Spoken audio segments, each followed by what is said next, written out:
Turn these mics on.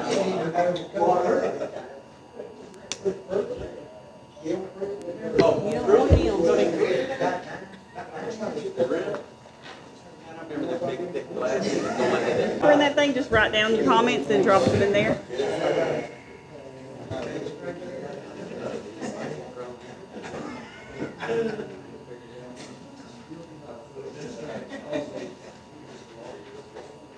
Yes. There's a guy that cut the grass. What's up? Where you going? I don't know. That was just sitting there. Everybody tells me I get tired.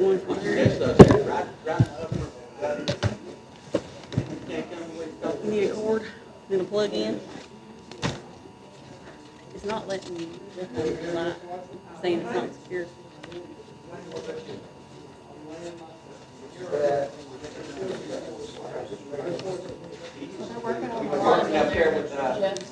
They're working on a line down there. Yeah, that's probably what it is. You're working with Well, at least you're working. Brittany. I am on the home for a reason. You know, she called me one day and cheated me out You might have it over there. because I wouldn't come move a car. I wouldn't come move a car. It had the gate blocked. And she wanted me to come up there and move an expedition.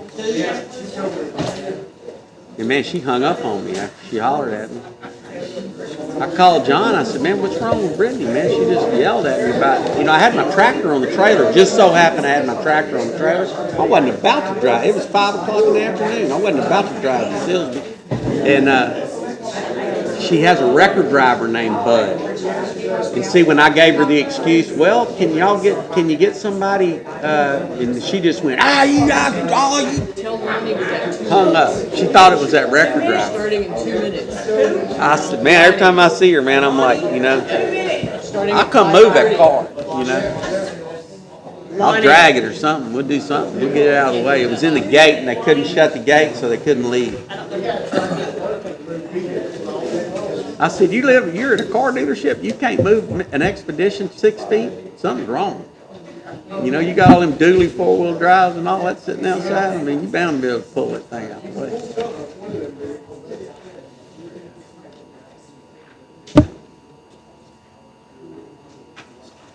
Man.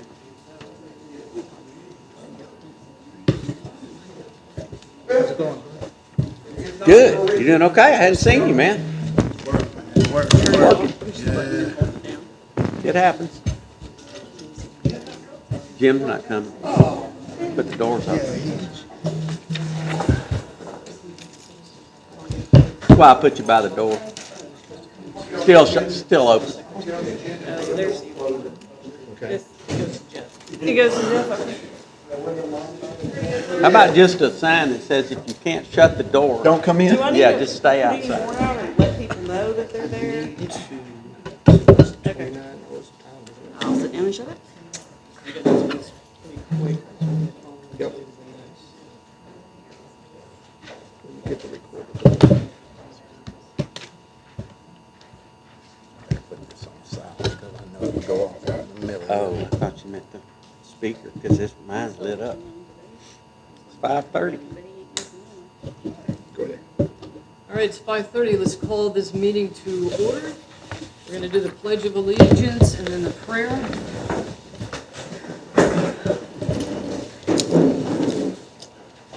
I pledge allegiance to the flag of the United States of America and to the republic for which it stands, one nation, under God, one and indivisible. Liberty and justice for all. Yep. Honor the Texas flag. I pledge allegiance to thee, Texas, Everybody's here. one state, under God, one and indivisible. You'll say the prayer? Sure. Heavenly Father, we want you to know that you are welcome in this place. Father, we are here tonight to be about business, Father.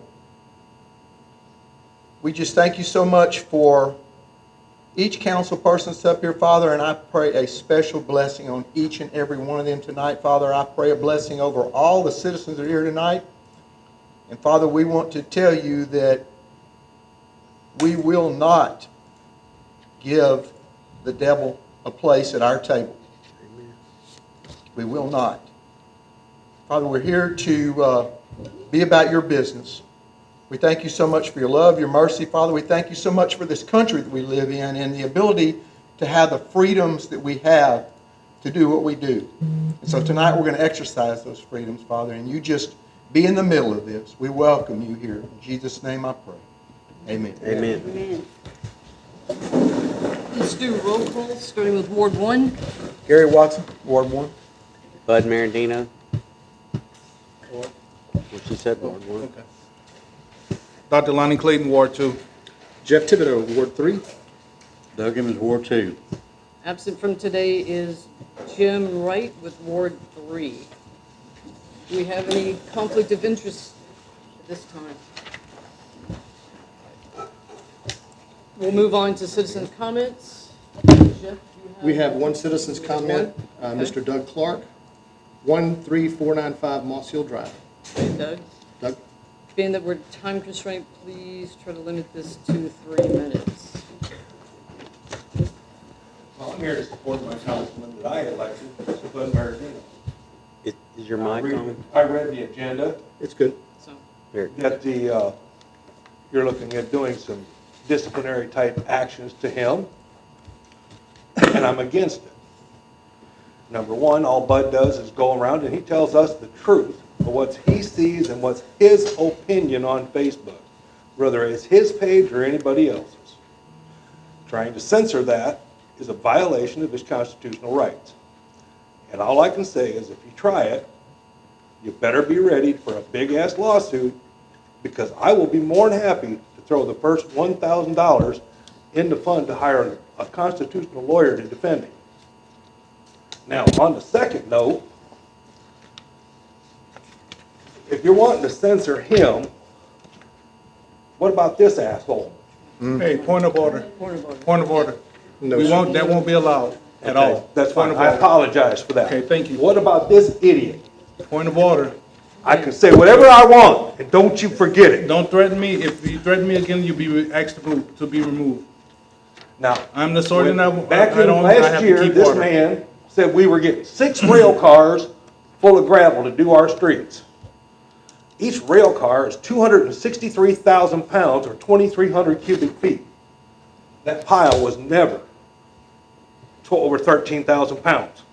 So he stood right here in the council and lied to everybody, spending our money. Now, sitting right next to him is a man that was a contractor that was accused of fraud and charged. But if you read the very first line, it says 2 weeks after being arrested for misappropriation of fiduciary trust. And you're entrusting him with spending our money? Excuse me, Mr. Clark. Who's in charge here? You or the mayor? He's the sergeant I'm at the sergeant at arms. So what are you doing? What you're doing right now is slander. All right? No, You it's want- not. It is. This is, It is. That this is is where slander. we're getting our information. It's not I'm slander. not gonna go back and forth with you.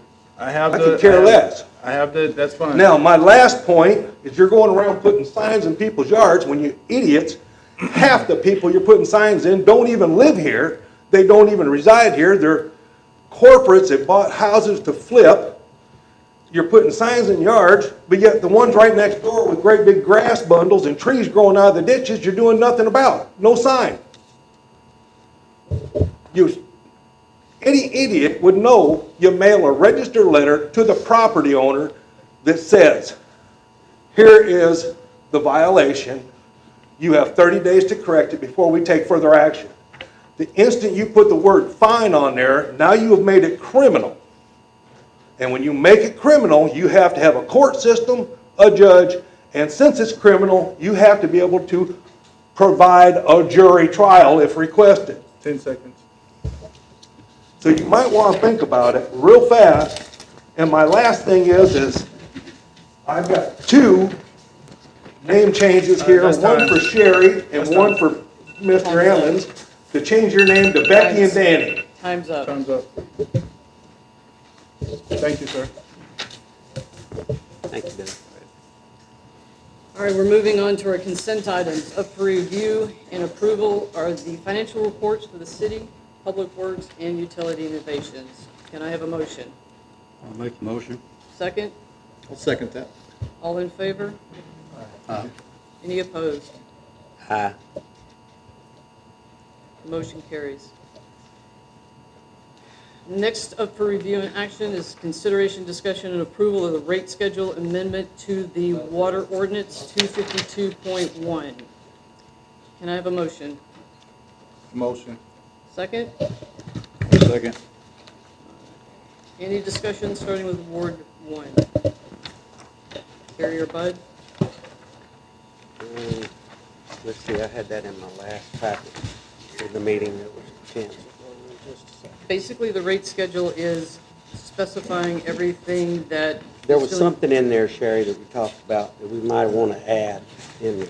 I can't remember what it is. Do you remember, Heather? Can I ask Heather?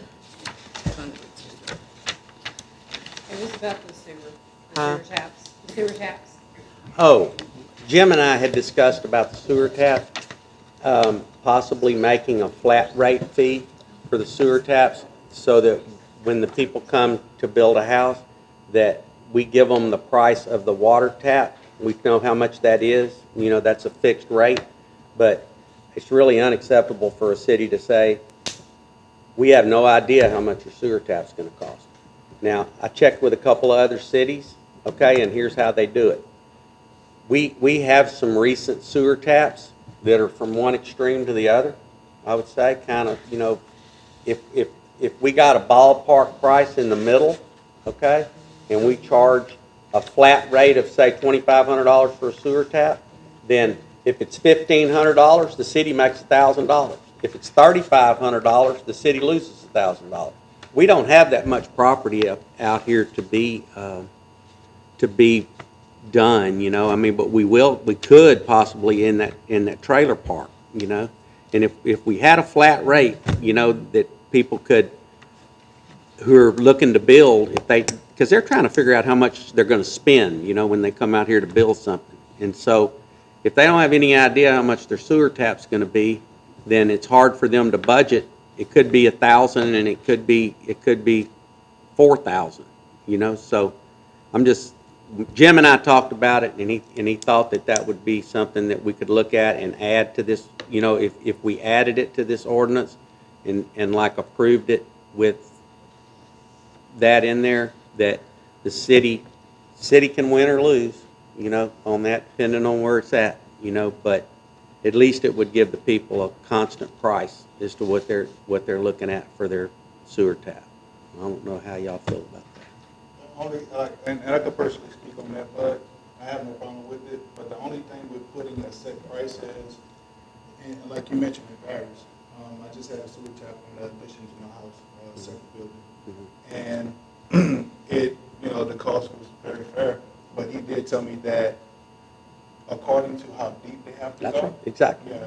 So Exactly. It it's varies. It's kind of hard to put, you know, a standard, a set price on it. Well, it's easy to do if you just average the sewer taps that you've done lately, and you say, okay, this is how much they cost, because we can always come back and change that price. We can always come back and say, hey, man, we're losing a lot of money on these sewer taps. We need to raise the price on these sewer taps. Did you happen to get an average on that? Huh? Did you happen to It was average around $2,500, I think, Sabrina, is what, you know, we looked at like the last maybe, we don't have a lot of realistic data to go by. So we look at like maybe the last 4 and kind of got an average. Can I add something? The community portion of the, hold on, hear me out. The community portion to speak is over with. The community portion of the meeting to speak is over with. Hang on a second, what I have to say is important. It still has to wait. When I It doesn't. built my house in I understand, sir, and it may be important to what we're talking about, but right now, the community does not have the floor.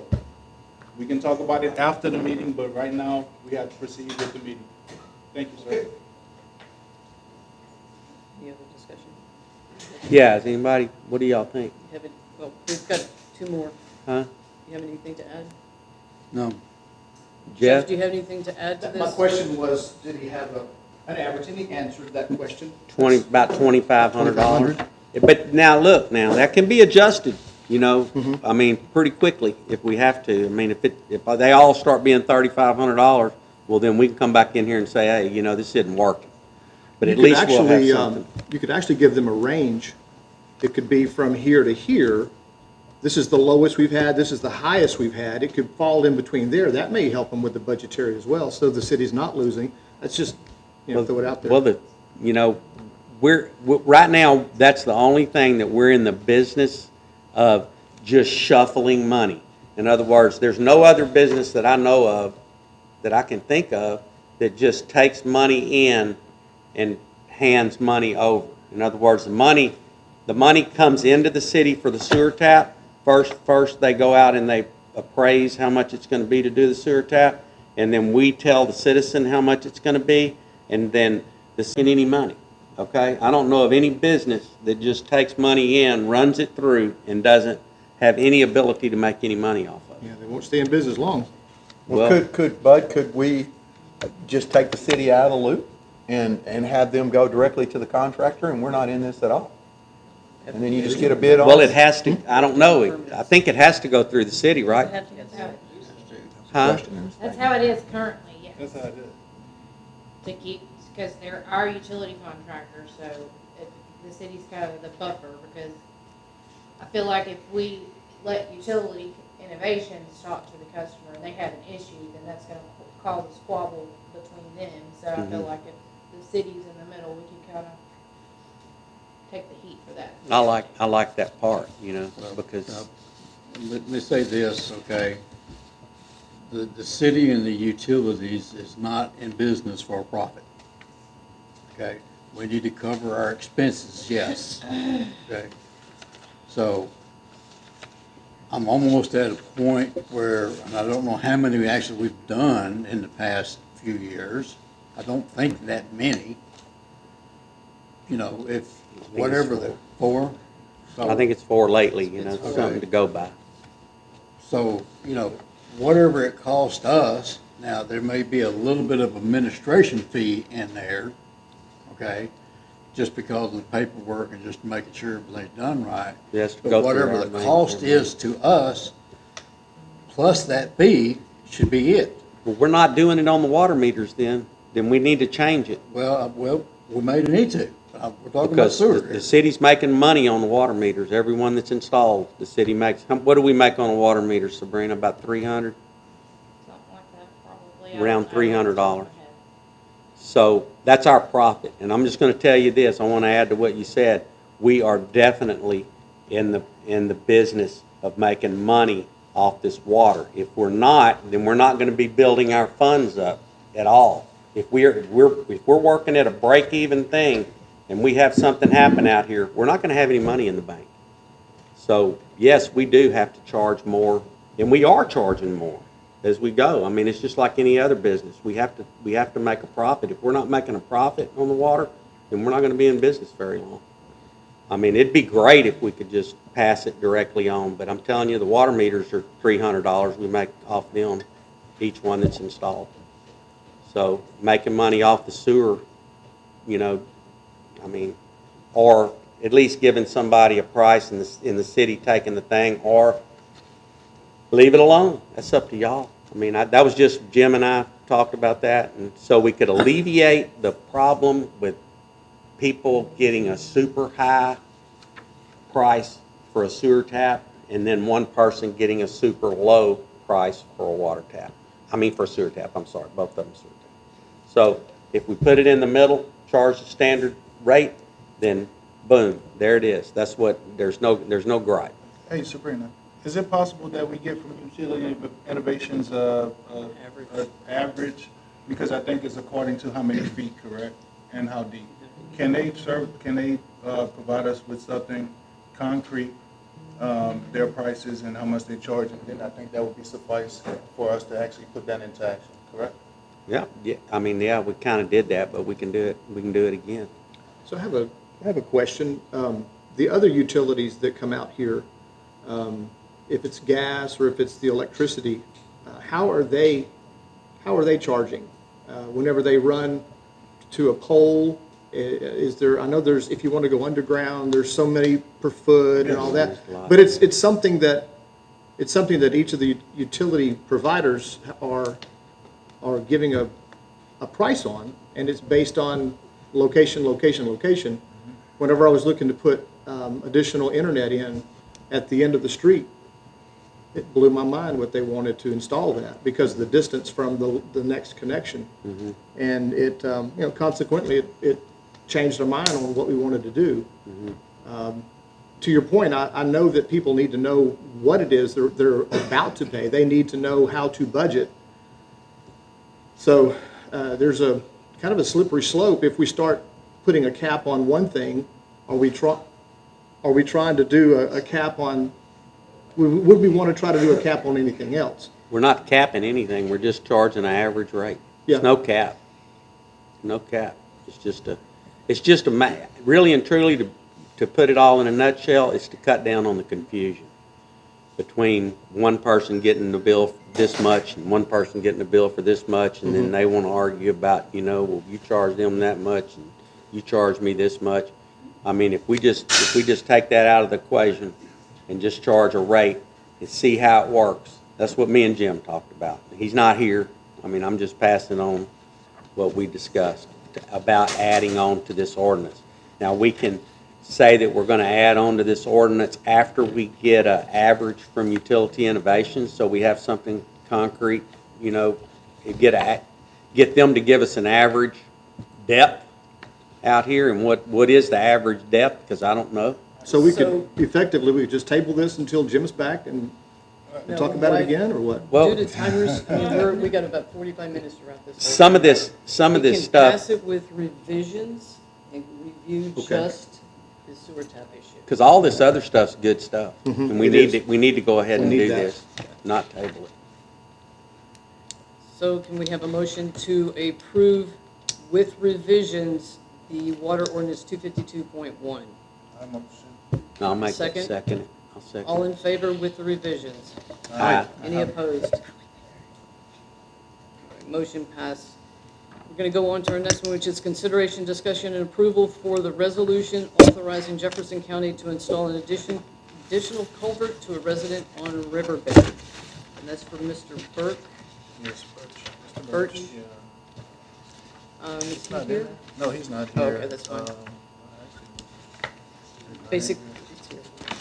Basically, he was asking to be allowed to install an additional 40 feet on his property. Yes, Mr. Birch, Kent Birch, I'm sorry. Can I have a motion? Make a for motion? discussion. I'll make that motion. Second. Okay, now discussion. Sorry. That's okay. We have Mr. Kent Birch at 7755 Riverbend Drive. Would like to add another culvert in addition to his allowed 40 feet of culvert. I spoke with Mr. Kent personally, and I spoke with Sabrina also to see what's the ramifications under this, I think, ordinance, right? And for the 40 feet, no? It's the county. It's a county Okay. ordinance. County ordinance. So he mentioned to me that he got precinct 1 to come in and look at his culvert that he had already, in addition to what he wanted to add, and they said they had no problem with it. And he said that they told him that it would have to be our decision to actually vote on it for him to do it. He is willing to actually pay for it himself. He's going to pay for everything, pull his permits. I personally, after looking at it, I think it would be a benefit to the city. If you want to, just riding around town and you pass by Mr. Kent Birch's house, pretty wealthy guy. And he actually is a contractor. He does the Generacs, and every project that he does is pretty much A1. So like I said, our biggest problem back here in Bevil Oaks is drainage. He puts in an extra culvert. It benefits us, and it's not coming out of our pocket. So it's just that plain and simple. But I just wanted to know if it's a total of 40 feet or 40 feet? 40 Because, feet. yes, because, on his drive, is it the whole entire, like he has a Per in-ground property. ditch? Per his and there's- property, So 40 feet. are we counting the culvert that's going throughout the whole, not just the driveway? Talking about his driveway, and then he can put in a second driveway. And Oh, then okay. So Under, not under the- under the county ordinance, you can have 40 feet of driveway. What about the, Culvert. what about the covered ditch? There, like on my property, I know I have culverts there because there's a ditch, yeah. I'm That at was the a long four-way. time ago. Correct, so that wouldn't affect the 40 feet? Would that be included into the 40 feet? That was That's what before- I'm He's asking. saying you were It's not. grandfather. Your grandfather, just like me, I put Wasn't a mine rule in in place before. back then. Right, but in this situation, I'm asking, he has culverts that's there already, that's going across the whole front of his house. What I can't understand is what the reason why the county did this ordinance is because of the drainage after Hurricane Harvey. They came in and did a survey, and they said, we're not gonna let people like Bud Marandino put culverts all the way across in front of his house because that's restricting the flow. Okay, so they made that ordinance. I really don't understand why this is even coming to us, why they need our permission. If the county wants to do it, what they're doing is giving that homeowner a variance on that ordinance. They are. It's not our ordinance. Yeah, It's would the we have to county's. do a variance on that? Why? Well, Yeah, I don't know. It's not ours. That was a He question. spoke- He spoke with you, right, Sabrina, and he said the same thing that he talked to precinct 1. and All they we need said is that give them their we- blessing, right? Yes, correct. Right. I'm in. Well, let's just give them our All right, blessing. there you go. Okay. Take a- All right, take a so vote on can it. I have a motion to approve this as it's written for the ordinance? Can I have a motion? I make a motion. I'll And a second. second. All in Second. favor? Aye. Say aye. Any opposed? All right, motion passes. All right, now we're to the discussion part of our meeting. We'll start with the first discussion brought by Jeff. And I'll turn the meeting over to you, Jeff. Okay. The discussion item is, requires a little bit of reading. I've prepared a statement, if I may. You can have more than 3 minutes if you like. So, to the council members of the city of Bevil Oaks and the concerned citizens of Bevil Oaks, today I address a matter of great importance to our community and to rebuke the actions of a fellow council member, Councilman Marandino, who has recently made public statements on Facebook objecting to our efforts to address issues that are on record as having been deemed critical by the citizens of this community. The issues at hand were ordinance number 216, the waste regulations, unchanged since February of 2009, and number 266, the dilapidated and substandard buildings, updated and passed unanimously on February the 15th of this year by this currently seated council, aimed at ridding our city of abandoned and unkept properties that have been left vacant since Hurricane Harvey. I probably don't need to recall the devastation of Harvey. All of our homes were either damaged or destroyed. Some have rebuilt and moved forward, others have simply moved on, leaving dozens of homes to waste, casting a dark shadow in every ward of our city. Over the past 7 years, abandoned properties have become a blight on our city, attracting vandals, lower property values, and posing safety hazards. Our unanimous vote to pass this ordinance in February was a decisive step forward towards revitalizing Bevil Oaks, making our neighborhoods safer, and restoring pride in our community. It's deeply troubling that this council member, who is part of the unanimous decision, is now publicly objecting to the actions taken to begin this process. To claim that these actions were somehow unknown to our council is not only misleading, but also undermines the integrity of our council and the trust of our citizens, that our citizens place in us. The ordinance was passed following due process with full transparency and in the best interest of our city. The fact that each council member was not personally notified of the date that the posting was to begin in no way affects the validity of the notification. This council member had already made us aware in no uncertain terms that he would not be available on that particular date due to prior commitments. Our oath to this city is not a mere formality. It is a commitment to act with integrity, to uphold our decisions, and work collectively for the betterment of Bevil Oaks.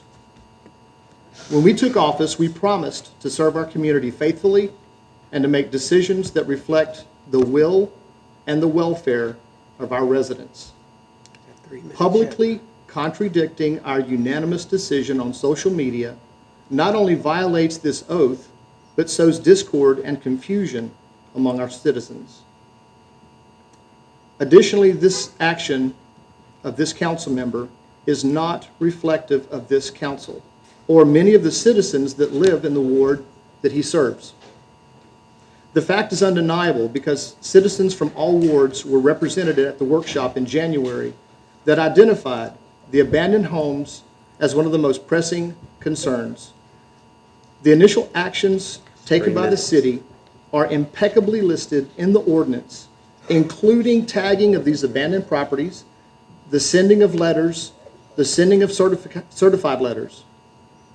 Rather than redirect the angered citizens to the ordinance that was passed with a 100% vote, he chose to abandon his role as council member and assume the role of instigator to fuel the fires that spread the vitriol and hungrily consumed, blindly followed, and further propagated. If the actions of this council member continue to sow discord, we will have no other option than to petition this city council to call for a vote of loss of confidence in Councilman Marandino. Declaring public censure is our only recourse. This is not a decision that will be taken lightly. Our primary responsibility is to the citizens of Bevil Oaks and to uphold the integrity and functionality of this council. In closing, let me acknowledge that I fully understand that we're not wrestling with flesh and blood. We are in a spiritual battle. This battle is currently being gleefully enjoyed by the enemy of our soul. Only the grace that we have all been given by our Lord and Savior Jesus Christ can break the ties that currently bind us. I petition all believers in our community to fervently pray for the leadership of our city. His heavenly guidance is the only thing that we can blindly follow. Our meetings begin with an invocation. During that solemn moment, we are truly inviting God into our meeting to be the arbiter. It is my personal desire, as well as many on this council, to be in his service and at your side. Let us all continue to work together for a better Bevil Oaks. This in no way, Mr. Marandino, this is no way an attack on your liberty. Are you kidding? To speak freely. But as a council, you're representing this entire council. You didn't have a dissenting vote when we put this ordinance into place. You were 100% in agreement with this. When the procedure began to roll out, you acted or you implied that it was not something that the council was aware of. And all I'm doing is cautioning to not go against what has been unanimously decided. I'm asking you as a friend and as a council member, as a colleague, whenever there's an issue that involves this entire council, come to the council. If there's an ordinance that you don't agree with, that any of us don't agree with, there's a procedure in place to do that. That's all we're asking, is for you to be fair and to not put this. When you say we. Excuse me. You said you. Excuse me. As a council member, I'm asking you to please follow the ordinances, and if there's an issue with the ordinance, there are things in place that we can fix the ordinances with. So that's all I have to say. Can I say anything? Or am I at point? No, you don't have a chance to. We can open up the discussion. Let's open up the discussion. Start with Gary, if you have something you'd like to say. And then we'll go down the table.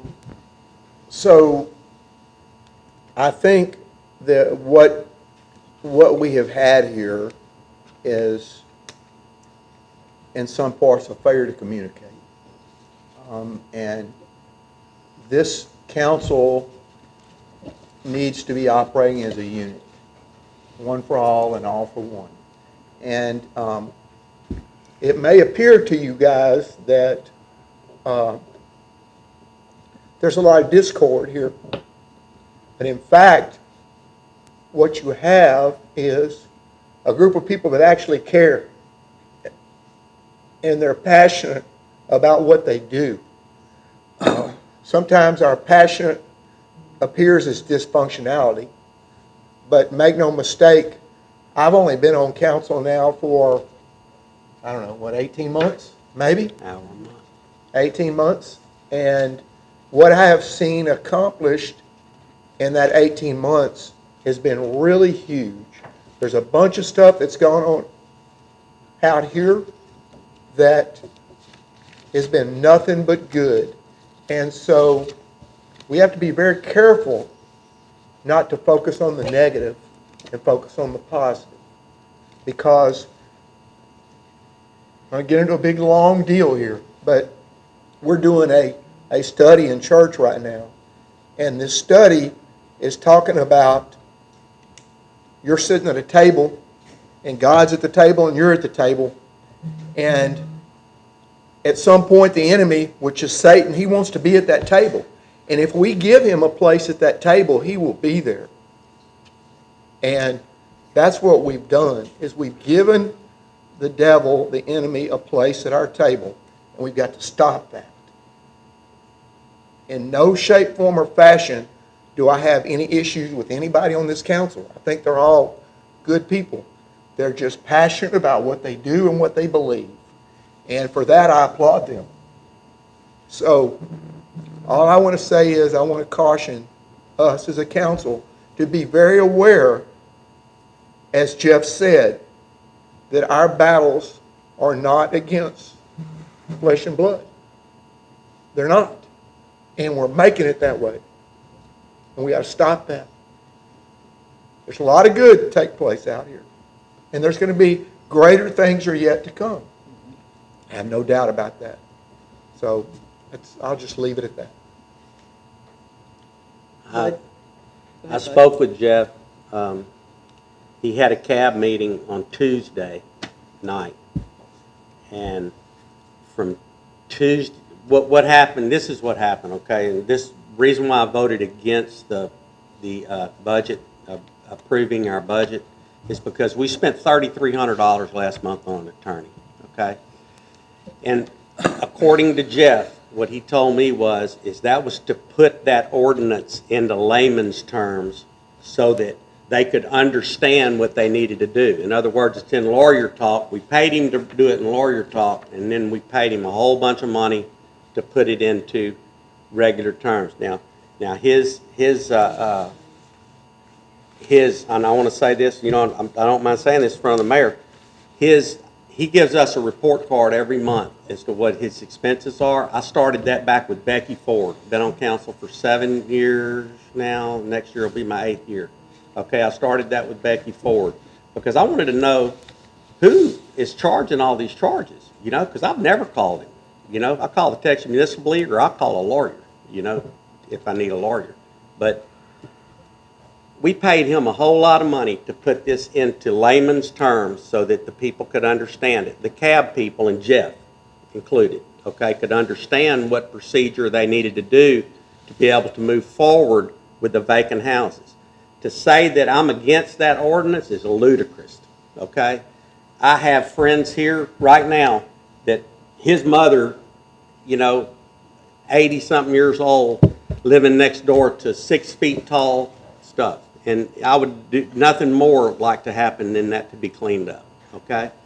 And when they put that in the layman's terms on that Tuesday night, the mayor asked to come to the cab meeting, according to Jeff Thibodeau, asked to come to the cab meeting and present this to them, what she had gotten, I assume, from the attorney, hopefully, because we paid him, like I say, y'all paid him a lot of money, and that was censored out of our packet this month, by the way, this time.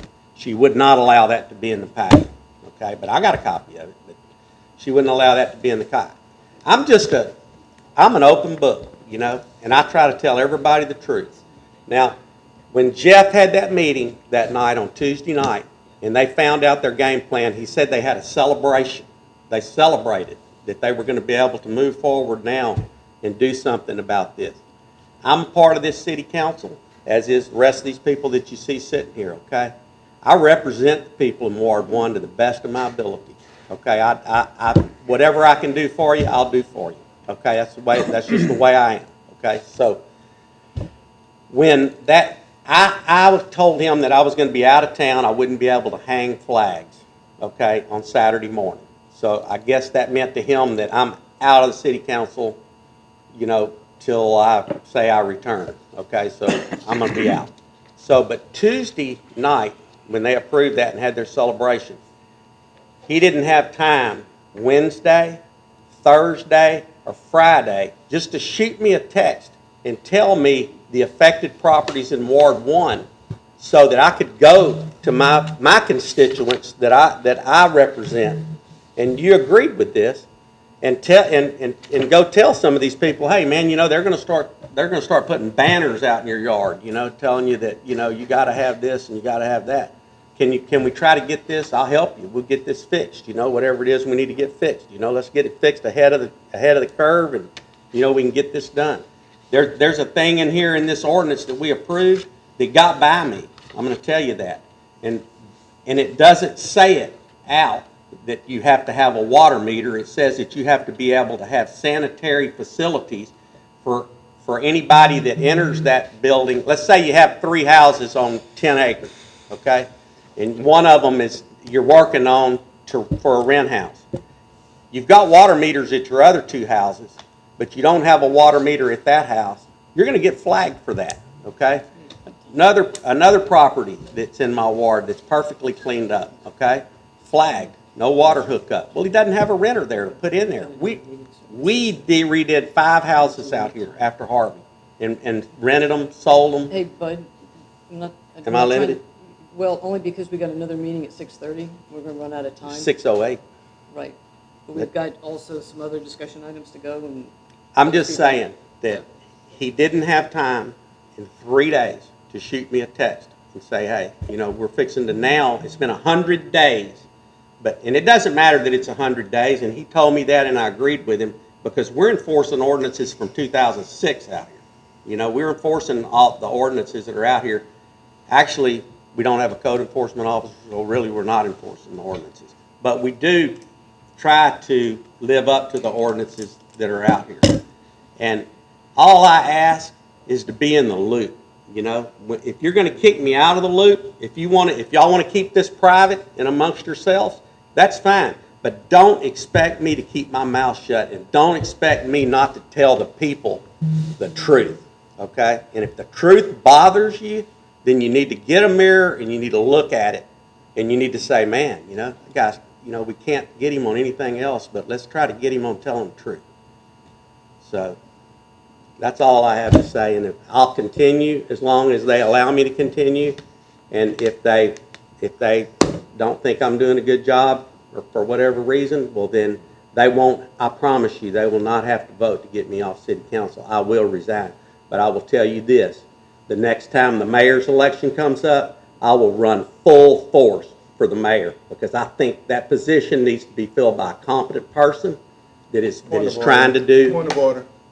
I said competent. Is that a bad thing? You're assuming that she's not competent. Point of order, please. I said a mayor needs to be a You're competent person. assuming that she's not competent. You're assuming what I said. all right, Okay. let's move on. I mean, you're making the You have any assumption. I'm discussion? not making the assumption. Lonnie, do you have any discussion? I do. I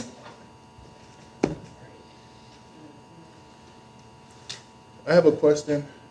Were you notified about the signs being put up, Mr.? No? Point of order. I wasn't. Point of order. She's asked, it's my turn to talk. I just wanted to say point of order because that sounds good. Go Lonnie, ahead. I think I was out Hold of on, town. hold on. That's fine. Gary was out I'm of making a town. point. I'm making a point. All right. You weren't notified. I wasn't notified. Doug Emmons wasn't notified. Doug Edmonds wasn't notified. Jim, And Jim wasn't notified. So 1, 2, 3, 4, 5 people out of 7, a council of 7 wasn't notified out of 6. There's 6. Was not notified about these signs being put up. Like Mr. Thibodeau said, and first I want to say, this is not an attack on you, bud.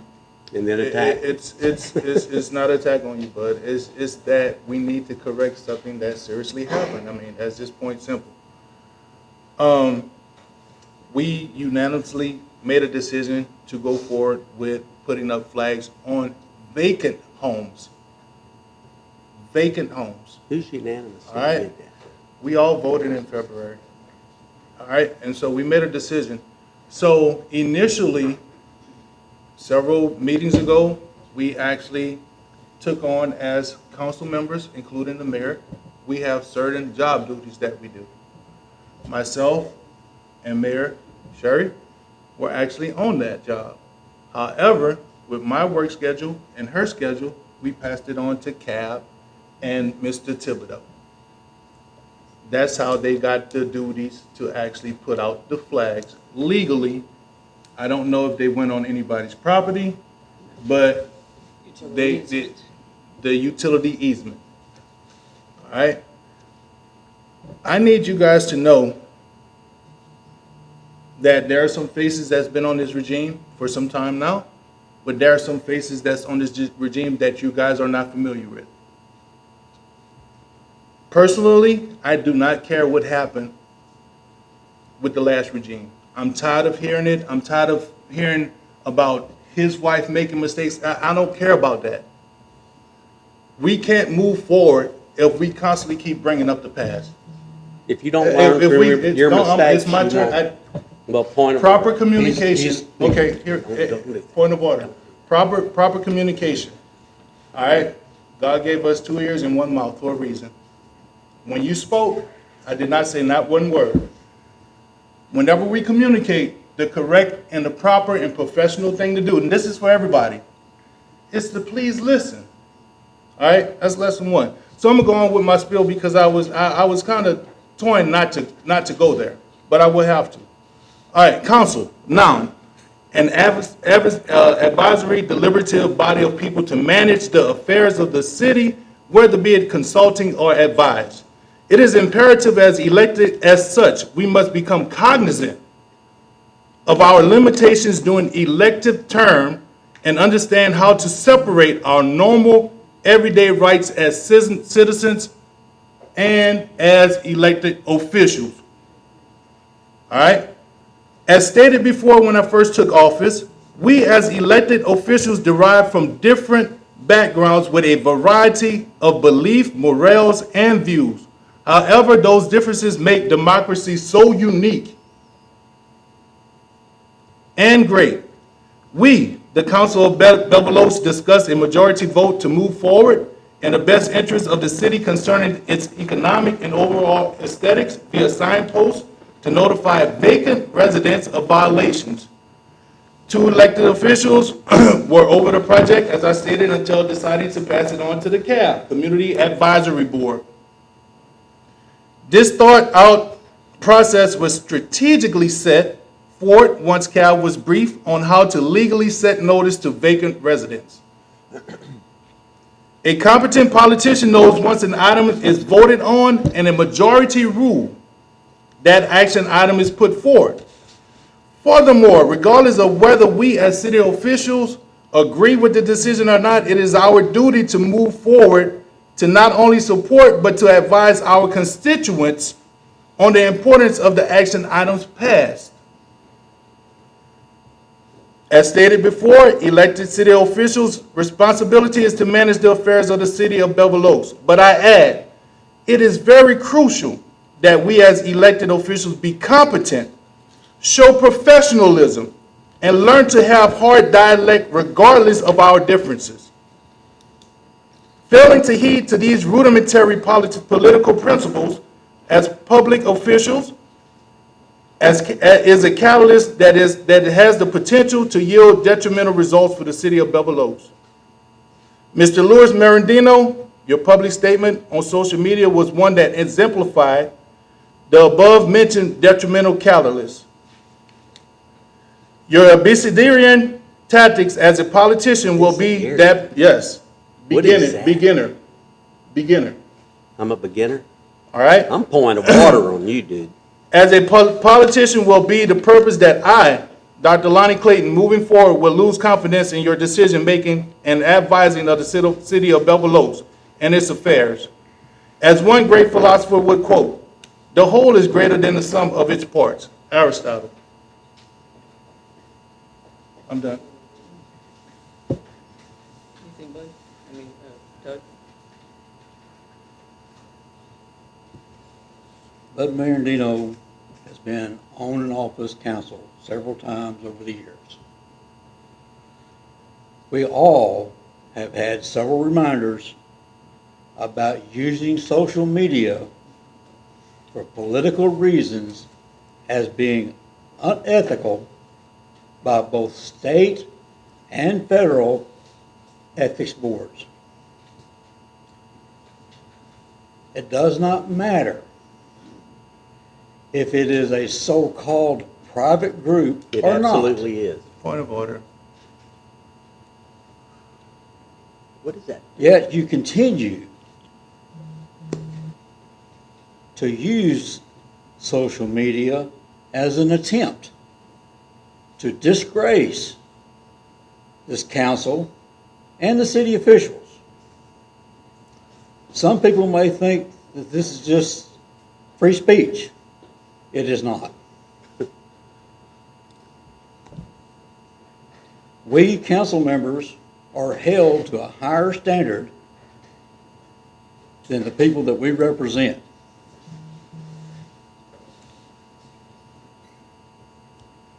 We should be setting an example for them to follow. They should be Hey, able point to of trust. order. This is my last time telling you. This is my last time. They should be able to trust us.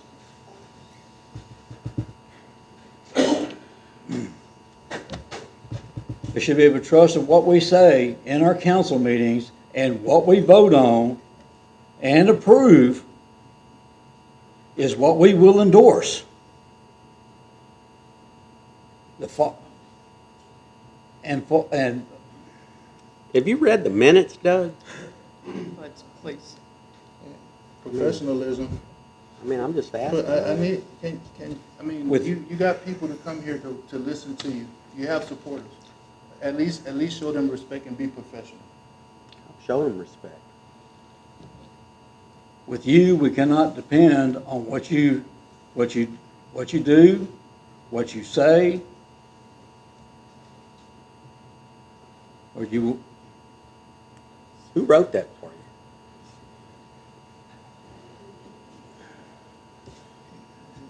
You just can't. Or you follow the oath that you have taken when you got into this office. Over the years, I have seen you vote on an ordinance or a project that will help the community be better than turn around and ridicule and demeanor those people who have done the work on these projects. Name We have seen and heard this done. So when we have seen and heard this type of stuff done in the other parts of the country, people are being recognized, those people are being recognized as being two-faced and untrustworthy. That's point of order. You looking at me calling me two-faced? That is not what I said. Then we'll review the minutes then later. I misheard. There has been times when you seem to have come up with some good ideas No way. and seem to like to be able to help the community. So it looks like that you may have decided to change. But after a short time, you then go back to your same ways by trying to humiliate the people and not endorsing what you voted for.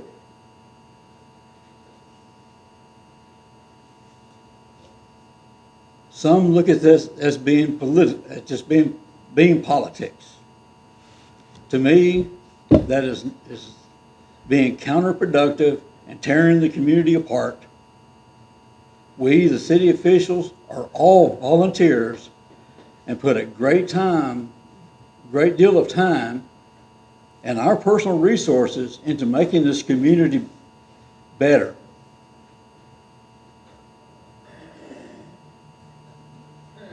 Do not.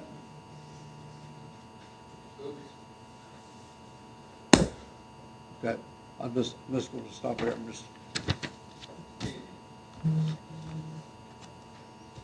You don't seem to want to follow that. You seem like you want to be all forward, and then all of a sudden you turn around and you want to cut people down for it.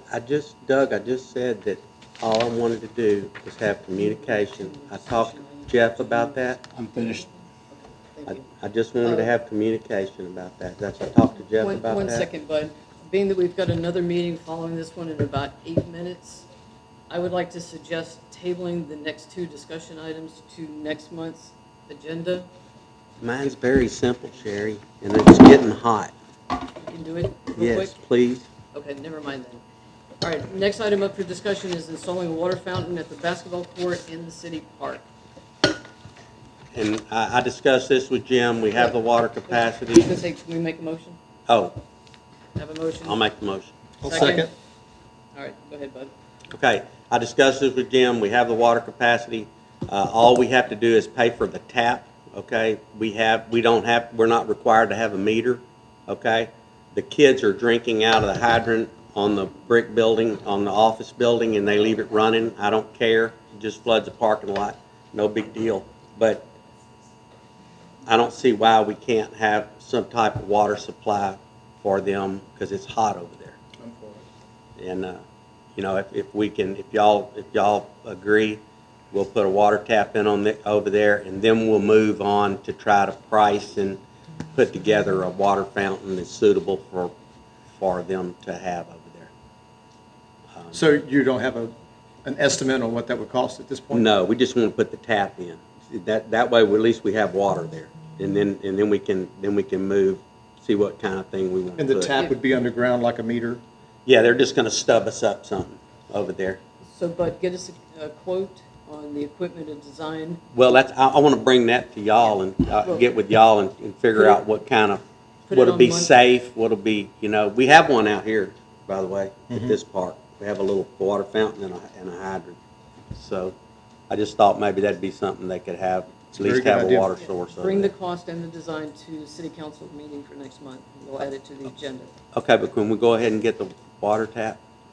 I mean, I mean, this is not an action item, so this was just for discussion. So we Okay. basically have to. Actually, I put it as a discussion and action. If you read my thing, if you put it in here, I did. it's a discussion and action. And my action would be, my outcome would be for the city council to approve that water tap. And we can, if it's not listed as an action, we can vote it into an action item, so that's That'd be not a fine. problem. Let's go ahead and turn it into an action item. If I can get a motion, I motion. second. Second. All in favor of approving this to be set forward? All in favor? Aye. Any opposed? Okay, and then the Who other, made the motion, Seth? I'm sorry, I missed it. Lonnie and then Jeff. All right, so we'll be working on getting the water fountains into the park. and then the other thing that I have on the agenda is that they allow me to be a part of the roads and drainage out here because That's in not the, on the agenda. It's not on the agenda. Not on the agenda. did y'all take it off? Because The it's on my, next- it's on Next my, item up for discussion is placement and design of the floodgates on Riverbend. And that's just a discussion item. Can I have a motion? Sherry, I Do put we it have on time the for that? agenda. I motion to table that. Motion to We can table table. it. All in favor of tabling this discussion On the item agenda. for next month's agenda? Aye. Any opposed?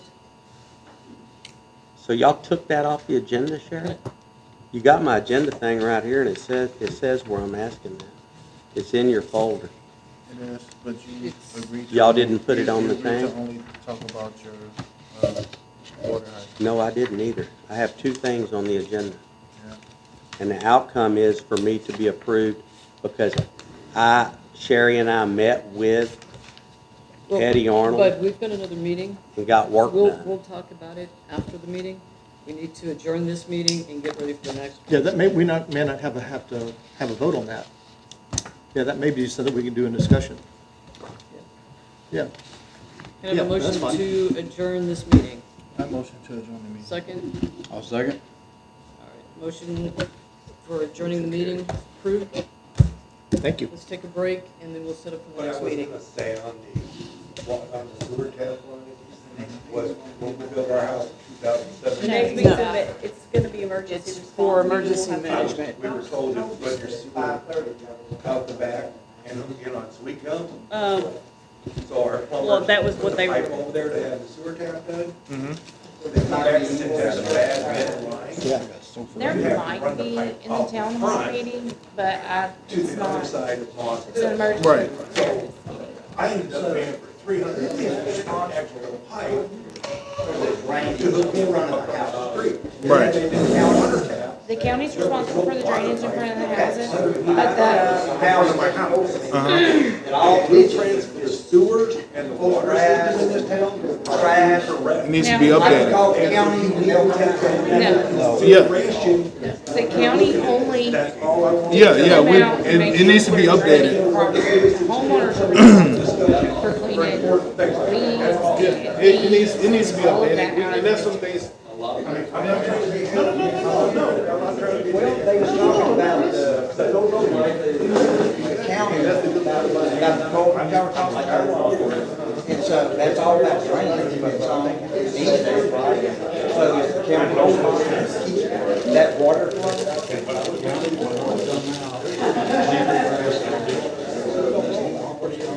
I've been 4 years still trying to find out, when we're gonna get something done about it. We're trying to get that addressed. Deal what? We're trying to get that addressed. That's part of the violation. 3, 4, 2, I know.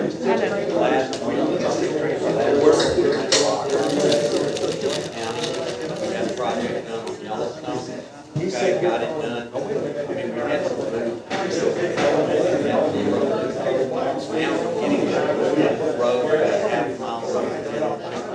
That ain't helping me, because I've been asking, I came here to build for him now, to start the process, came down here, nothing happened. Came to the city council, a couple of years ago, the lawyer, he said, oh, we can't do anything about it because the building, they're, and we can't hand it. So here, after 2 years later, in the hurricane season, I don't even know if you've ever been. I should go to that. Well, you got fire hazard, you got that. That was me, that's why I said, you know, about county like that. That's like, y'all have sure. Yeah. They all want to back the y'all sit up here arguing about you ain't good. There you go.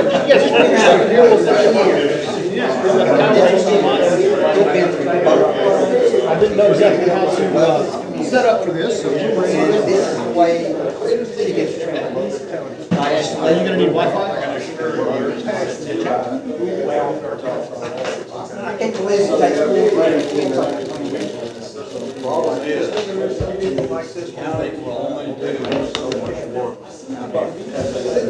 my job would be able to sit here and criticize you in any way, shape, or form. We need 15 more cores. That's my job. And if we don't let constitutional amendment, I'm allowed to criticize you. You sit there trying to tell me to run. I can't say. I'm pretty challenging. I'm pretty challenging. Trying to help. So you're getting a workout, huh? When I talk to him. My sister came up here, she got the same grant. Okay, well, this is Joe, what you're saying. Buzz doesn't have the right over here. Come on, man. Here's part of the problem. He's got to get this. We only get so much time right here from the county to do this city official. Basically, Even if it's a health hazard, even if it's a fire hazard, or is there concern with their city agreement? The problem is, we need to be able to come up with a way where we can have these digital. Okay, let me ask you this. I'll be honest, we don't have a vacant lot. People don't reside here. Go out there and hire the developers that purchase it and own it, don't reside here. Why do you, now wait a minute. I'm gonna talk to my sister about it. Make sure we're down the house. Do you have a PowerPoint or anything? Oh, cool. I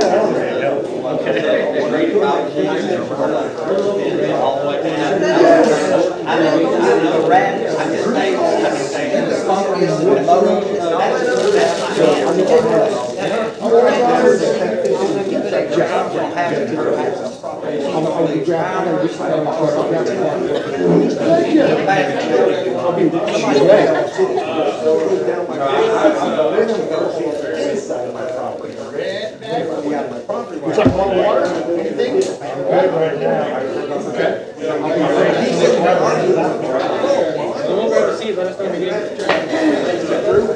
You know my man very well. You call him, you tell him what to talk about. You know what I know. So you're in this problem.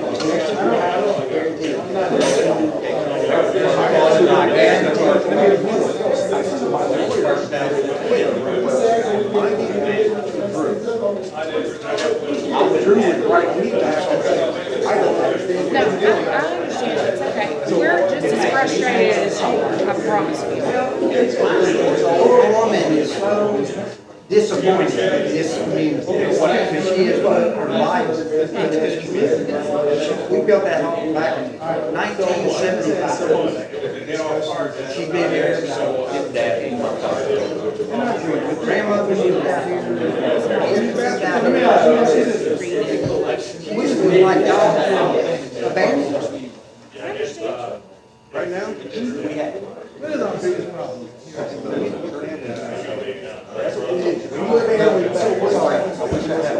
good. I had six councils. No, you're okay. Is that what the violations do? I think I saw a flag. Okay, so if it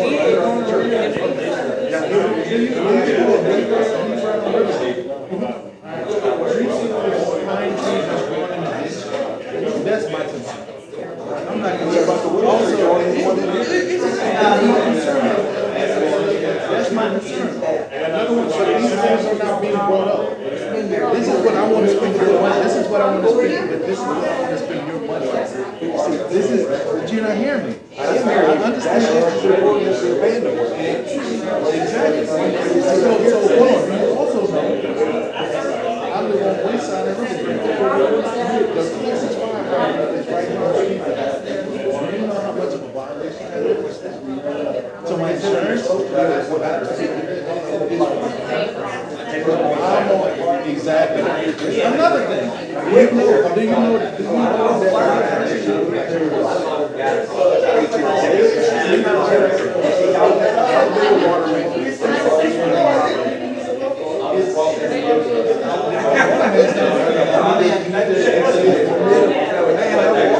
yes, we had 2-inch mains coming up the street. Yes. The water mains going up to the fire hydrants are 6 and 8. We don't know. But that's important. That is important, because that's why when we have a house fire, so we don't have a water capability. So reserve capacity. That's one of my initiatives.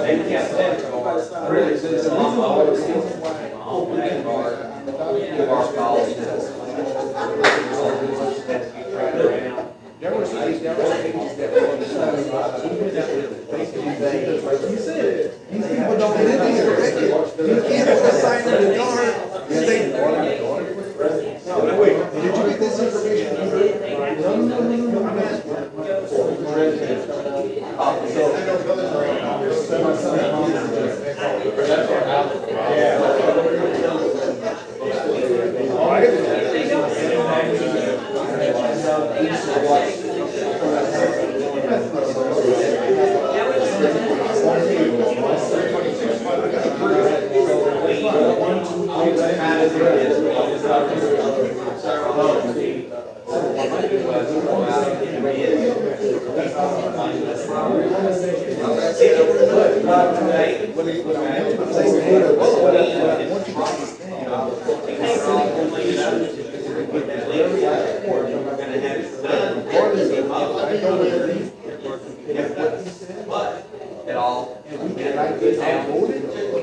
We were almost there.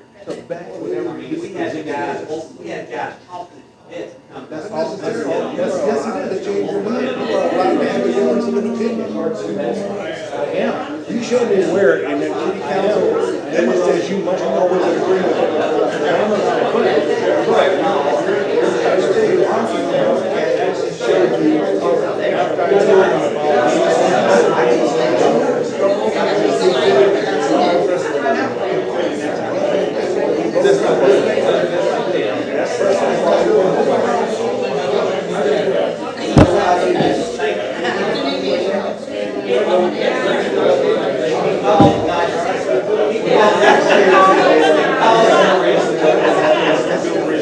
No, I mean, I'm still racing, but not as often. I'm about once a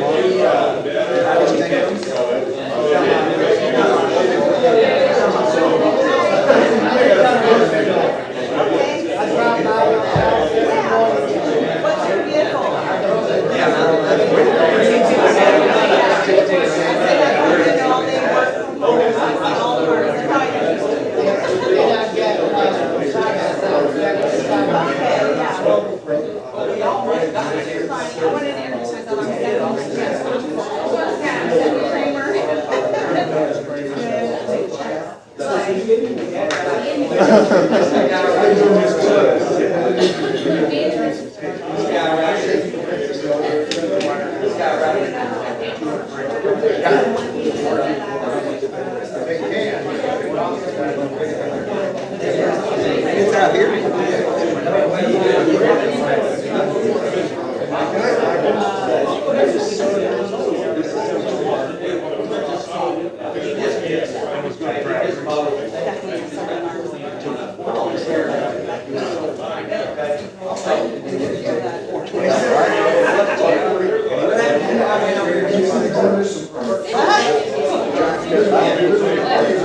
Took a back step backwards on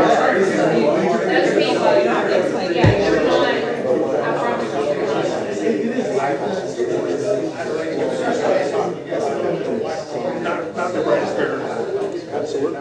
He sold, he left the money, and was like 200, like a serial number match. The interior, he burned. Because he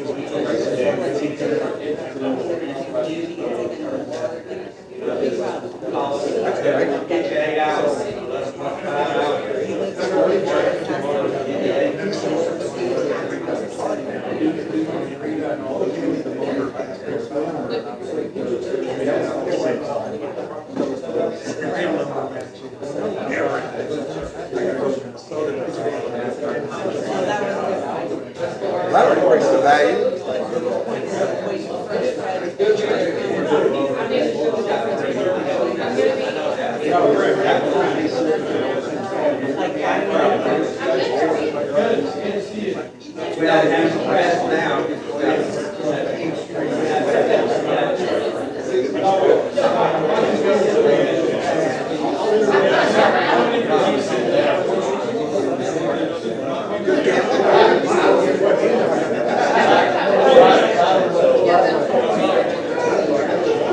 She gets all the other, like, you know, that one.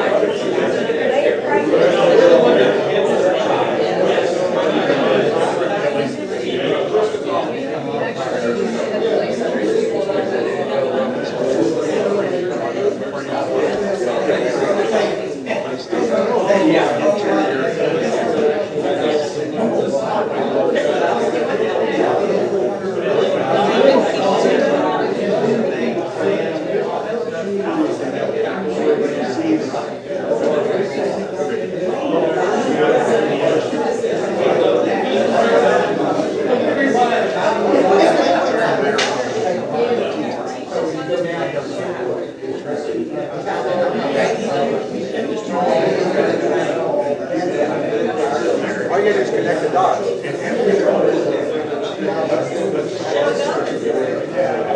All right, guys, let's bring this next meeting to order, please. I'm going to introduce Chris Gonzalez.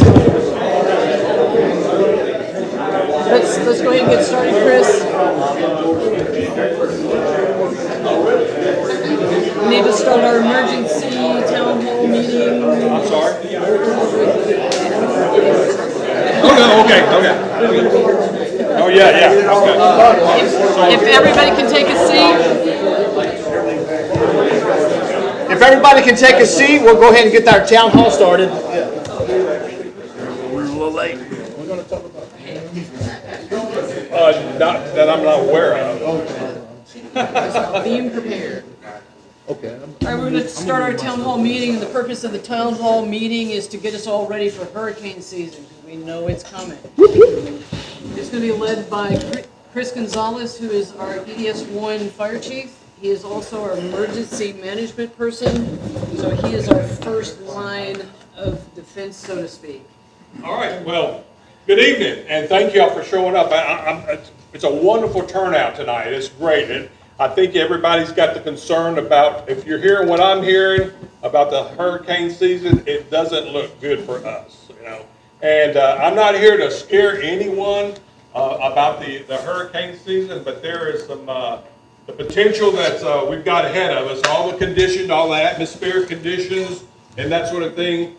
All the weather experts are telling us it's not going to be a good season. It's going to be a busy season for us. So, and they can name 20 storms, 30 storms, but I always say it just takes one, right? Yep, right. And it affects everybody. So, anyhow, I did have a PowerPoint, but my technical expertise did not get to Jeff. So I've got a few handouts here, and if we will, can you guys hand this out for me?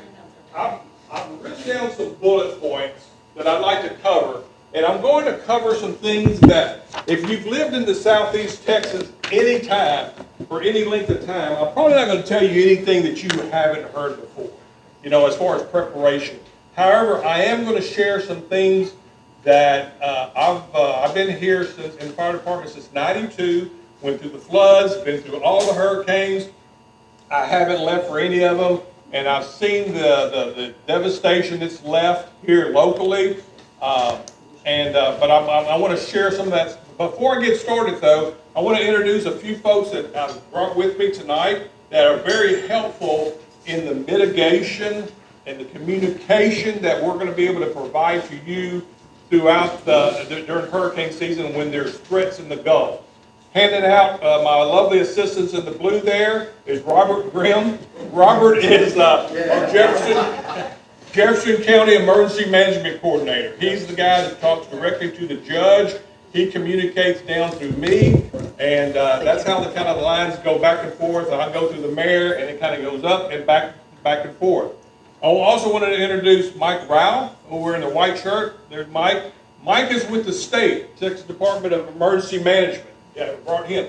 One thing about Mike is with the state, and he's local. He's always here. He's part of the fire department here local with us. So we can always reach out. I get emails to Mike daily, like 2 or 3 times, to keep us abreast of what's going on, not only locally, but what's maybe coming down the pipe. So I'm just going to go through these PowerPoints. I'm going to put my glasses on so I can see. And at any time, please, this is really informal. If you've got some questions for me or any of these other folks, please, ask. Hopefully, yes. What was our emergency management? Robert Grimm.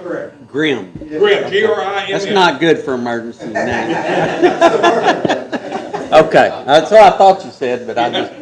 All right, so we're here tonight, and you're here tonight, I hope this is not a surprise to you, but we're here to prepare for hurricane season. And when do you prepare, right? It's not when the storm is 48 hours out. It is now. It is beginning you start planning now. Because we all know how stressful it can be when we know there's a storm that's in the Gulf. You know, you've got maybe elderly parents, you've got folks that you've got to get out. You got to get your kids packed in the car, and then you got to listen to, are we there yet? Are we there yet? You need to start preparing now, and it's never too early to begin to prepare. And one of the things I encourage you to do is think about where you're going. If there's an evacuation call, you know, are you going to your family somewhere up north, that sort of thing. You got to do it early, because when the judge announces an evacuation, guess what? There's about 400,000 people are going to be leaving too, and they're going to be fighting over those few reservations at these hotels trying to get in it. So the better prepared you are, knowing where you're going to go, the less stressful. It takes the stress off of you during these stressful times. So know where you're going to go. Because I also wanted to talk about, when you're talking about the evacuation, Yep. start looking at like H-120, 120 hours out from when the storm is going to hit, the voluntary evacuations. During that time, you can still go east and west. Once we issue a mandatory evacuation, it is only north. So once that happens, everybody's going to be heading out at the same time. So it's better if you can plan now, if you can leave before that's called, to get out ahead of that. Because you know what traffic's going to be like, because everybody's going to be heading out north at one time. Sorry, very good point. And he stole my next bullet point, is leave as early as possible. What you don't want to do is wait. You know, a lot of people, I saw this during Rita. Anybody get caught up in the traffic in Rita? I see one hand, right? 3 days. It's horrible, right? And there's just, if you can get out, if you're watching, I always tell people, you're watching the news just like the judge and the National Weather Service. They're seeing all the same information. They're not seeing a magic screen. They're seeing it. I would encourage you to make your decisions early. And if you're going to leave early. If nothing else, if you can financially do it, go somewhere, leave the area, and for some reason, if it steers away from us, so you have a night out somewhere. But you're out in front of the traffic, and you're not caught up in the traffic that's all leaving at the same time. So I encourage you to do that if possible. Keep tuned to the weather. Again, as that storm is brewing, when it leaves the African coast and it's coming across the Atlantic, and those guys are saying, hey, we have a potential that it's going to enter the Gulf, you need to be, your radar should be going up and going, hey, we need to start planning this, guys. Don't wait, don't wait, don't wait. Can you tell us what a mandatory and a okay, so good point. Volunteer and a mandatory evacuation? And correct me if I'm wrong, Robert, but there is no such thing as a mandatory evacuation. We cannot make you get out of your house. If you choose to stay, I'm going to get to that a little bit later, but if you choose to stay, that's on you, okay? And we'll get to that in a little bit. What they will do is they'll say there's a voluntary evacuation. Basically, they're saying, guys, you need to wake up, get out of here, because it's not going to be pretty. Okay, so just know that. We will issue a mandatory, but he's right. The sheriff's department, the police department are not going to come to homes, put people in a vehicle and escort them out. So the mandatory is legally binding for us that we have to do, issuing the mandatory, because that also does stuff with the state, where GDM and all that would come in for assets that we need in order to evacuate certain people out of the area. So that's why we issued the mandatory. Yes, we're not going to come to your home and force you out. What you'll see is, or we've done in the past, when there is that potential of us evacuating, the sheriff's office, you'll see a number at the fire. That's where we set up our EOC, Emergency Operations Center, at the fire station. You'll see police officers there. And what we start doing is we go door to door, making sure if you've left, if you're telling us you're staying, we will write your name down and make sure we check on you later on. But that's basically what we're doing. We're not forcing. Yes, sir.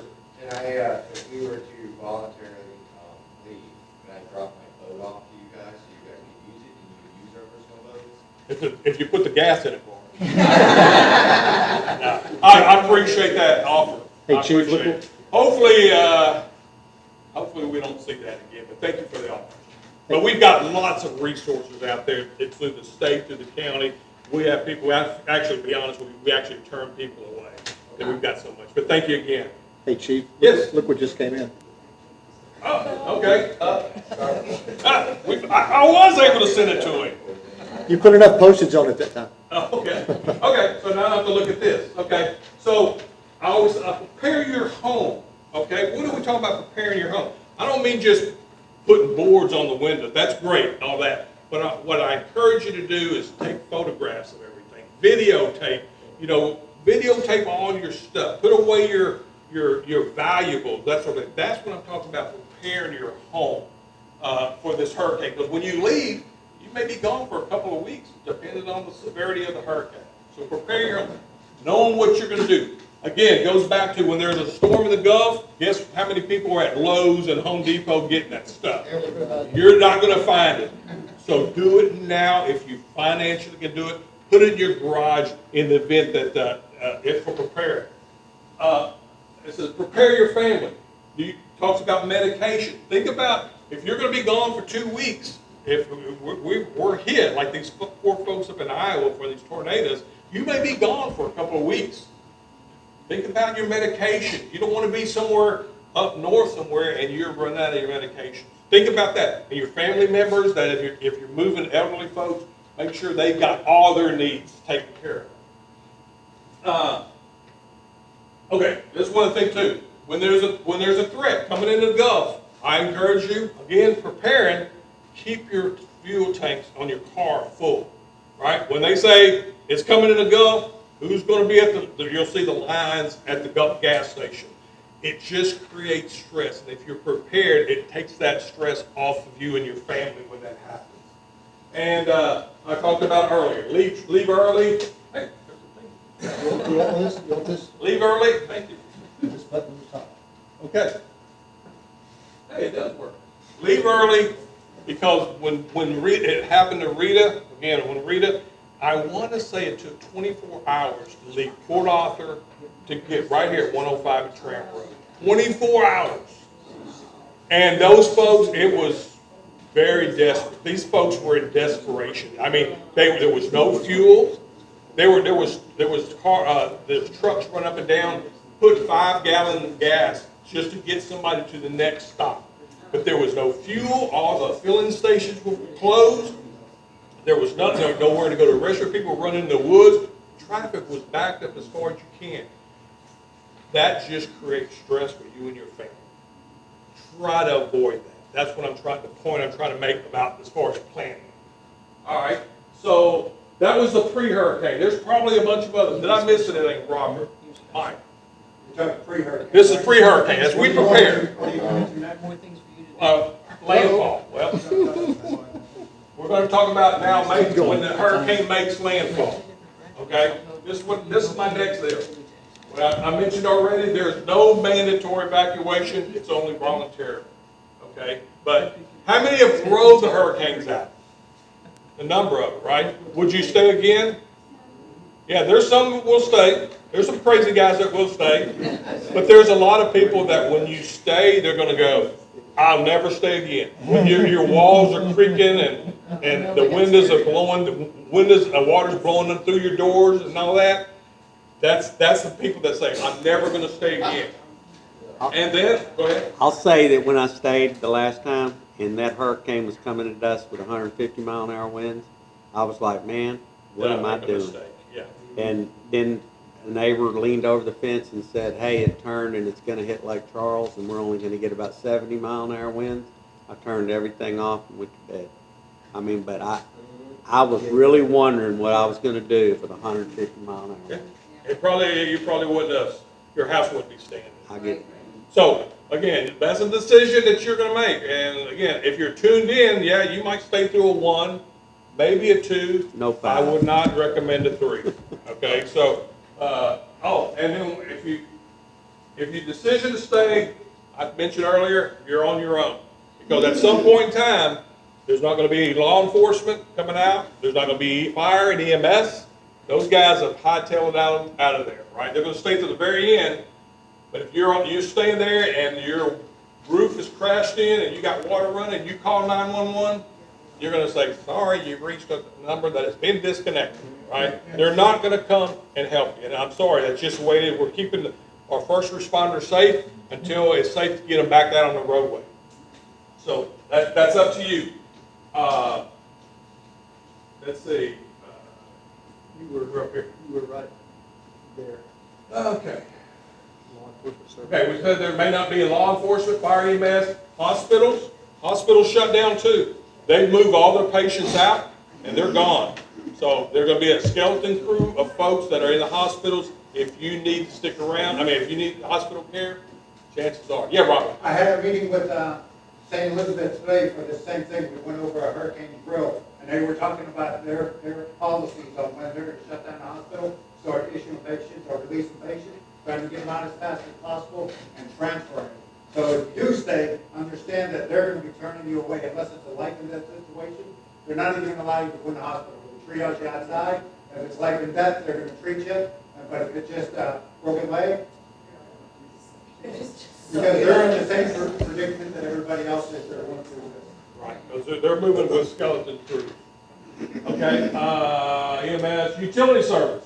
At some point in time, the electricity is going to go out, right? And you're going to be going, what am I doing here? All right, so remember, gas, utilities, that could all at some point go down. Grocery store. You're not going to go down to Market Basket or H-E-B, and pick up stuff. They're going to be boarded up and closed up. And the fuel, same way. Fuel, gasoline, if you're running the generator and you run out of fuel, you're dead in the water. So again, that's kind of during when the hurricane is hit, there's going to be a lot of potentially devastation, that sort of thing. So post hurricane now, okay? When you're coming back into the area, law enforcement is not going to keep you out. You may have to zigzag around to get back in here. We learned that through years. Was anybody around when they had the holograms? Years and years ago, they would give you a sticker. I can still do that. I have thousands of them. And they didn't work. Everybody and their brother had stickers, so everybody came back in. But the thing is, people are finding when they try to come back in, they want to come back early, they want to check their houses, and I get that. But the conditions may not be right for you to come back in. There may be down power lines, there's no electricity. There's a lot of things that law enforcement say, no, you can't do it. So a lot of people turn around and make it, go around some sort of back way and get back in. When you come back into the area, you got to use caution. There could be down power lines. They could still be potentially live. There could be other things that are that are in the area. You just got to use caution when you're coming back too soon. Okay. Be careful of critters and wildlife, right? During Harvey, there was critters everywhere that shouldn't have been. I flew over in a helicopter, there were deer on roofs and snakes and stuff like that. So just got to watch for critters that have made it into your house for safety. Just be cautious of that. And this is a biggie every year. Portable generators. Everybody wants to start the generators, get it going. I get that. But we always have deaths due to generators being run in the garage, that sort of thing. If you use a generator, make sure it's outside in a well-ventilated area that you don't get overcome by the fumes that it's generating. And there'll also be limited resources. There may be limited fuel. You can't go down to the Express Mart because they may be out of fuel because they're trying to distribute that fuel again. So just know all of those things that you're going to be running into. Fuel, cleaning supplies, water, all that sort of thing. So now it gets back down to the hurricane forecast. I looked it up just before we came. They forecast more storms than ever. That's what the NOAA, National Weather Service, has put out. And that's directly off their website. Near warm ocean temps in the Atlantic, which has already happened. It's there already. Development of the La Nina conditions in the Pacific that creates the change in our weather patterns, and the reduced trade winds and wind shear would tend to have more favor for tropical wind. We were good last year. We had a lot of wind shear that was in there, tearing these storms apart. We had the African dust that was coming across, tearing them apart. All that stuff's not going to be in place. So those are the things that kind of help protect us. And then, of course, they say there's going to be 17 to 25 named storms, 8 to 13 hurricanes, 4 to 7 majors. That's what they're predicting. But who knows, right? I always say we don't turn the big knob, we turn the little knobs, and they're not even hooked up to anything. Right? So, anyway, That's all I have. Those are just some bullet points. Do I have any questions from anyone? Did I miss anything? You have any questions of me, from Mike, Robert, anyone? I know it was mentioned about volunteers that could potentially stay behind, and I know Charlie mentioned something about keeping his boat or volunteering his boat. Are there any specific needs in our area that we could perhaps gather around as a community to help fill that void in preparedness for the storms that are coming in? The only thing, I mean, on the emergency response side, we've got it. We've got resources that we can call in. We call other fire departments that come in from other areas, and we'll house them in our area. I would highly encourage you to get to know your neighbor, or maybe some folks that can't help themselves, right? There may be some folks that need to help put things up, board their house. That's the kind of help I think you could reach out community-wise to help out your neighbor.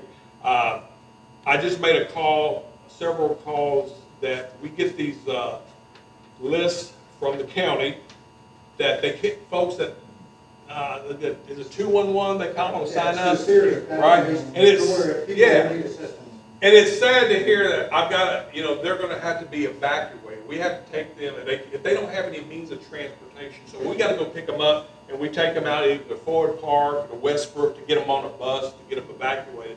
But it was so sad to hear some of these folks that said, I'm going to have to go with them because I have no one to take me somewhere. Right? So, think about your neighbors down the road that maybe you could help out and go, look, we're leaving out of town, and I'm going to Aunt Susie's house, and she's got an extra room. Yeah, would you mind, I'll take you. That would just be a blessing to somebody to know that they know where to go. Because I don't know what these folks realize that when they sign up for that, all we can do is go put them on a bus somewhere. And then they're going to be on a bus and they don't know where they're going. They could go to San Antonio, they could go to Dallas. They're going to stay in a gymnasium with a bunch of other folks for weeks at a time. So I think by you reaching out to those folks, that would be very helpful. That's the only thing I suggest. What can we do as a city to utilize this building as possibly a staging area? Is there certain resources we should have? Well, what we do is set up the incident command. I'm not so sure here, maybe the city might want to do it, but as far as emergency response through the county and through the sheriff's department, would be over. Well, for example, if we wanted to use Rescue 409 as somebody that we could allow this building to be used by, sure. To rescue Sour Lake or us or Pinewood or somebody like that. Yeah, they could stage here and they could sleep here, okay. Overnight, and we could dispatch them from this location. Is there certain things that we should have on hand just in case for people that stayed or even for them? They would need to bring all the supplies, the cots and that sort of thing. As much food. A lot of these folks are self-sufficient. They know what they can do. If they're coming in, if these organizations like 409, which is a good organization, they need to come in self-sustaining.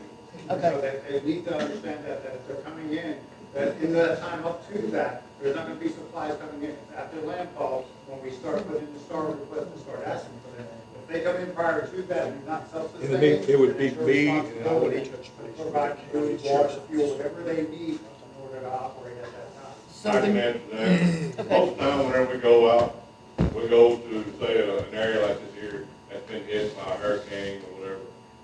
We either put up in people's houses, we've slept in the guys' houses, we've slept in fire stations, we've slept in trucks. We stayed, how many weeks gone? I said it was 5 weeks at one hurricane that we was all going away from houses. So we're all self, how many people? Home? I know we're growing. So we got 30 people all together on our team. Okay. And we're self-sustained. We come in, knowing what we come into. We just don't come in guns blazing. We get all our feet huge in the road. Well, I just wanted to make sure that we're prepared also.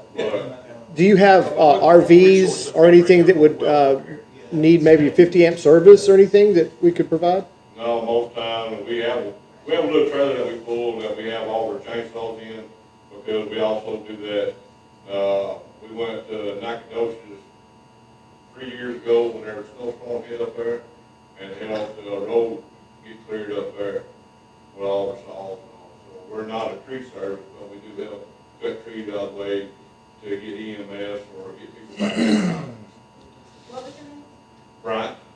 BYANT, Burks, BURKS, Team 409. So looking at this facility, in the event that there is a natural disaster around here, not necessarily even in Bevel Oaks, but let's just say a little bit further west, would this be a facility that you would perhaps need or use, or would this be useful for you? Well, first off, if we have, say, a hurricane come in our area, we're going to take care of our stuff on our place first. It's going to be kind of hard to get somebody just to station here, and that's what I want to ask from y'all. What are y'all looking at a Team 409? Are y'all looking for a team to stay here, or if y'all looking for assistance, or what? All of the above. All of the above? Yeah, it would be determined by the event and the magnitude of the damage that we sustain here. I would say that would be determined by the emergency management coordinator as far as what he does. That's exactly right. I think what we need to look at with this, from the county's perspective, and yours and the state, is that during that storm, we have known assets, and you have to take care of your families and everything. Right. So in the meantime, for that, we want the boat crews and everything to come in. What do you want?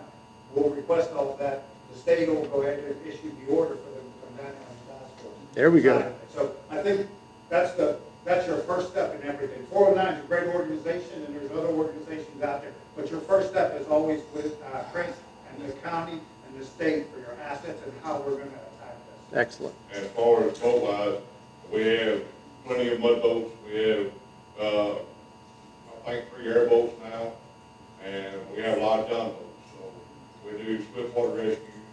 This young man right here, he just went, today? Yes. Yesterday?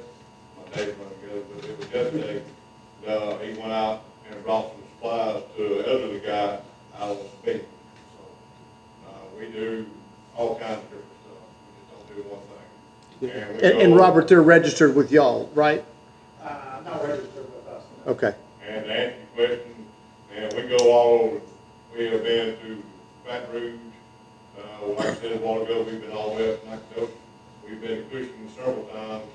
Last 3 years, helping out on Alaska.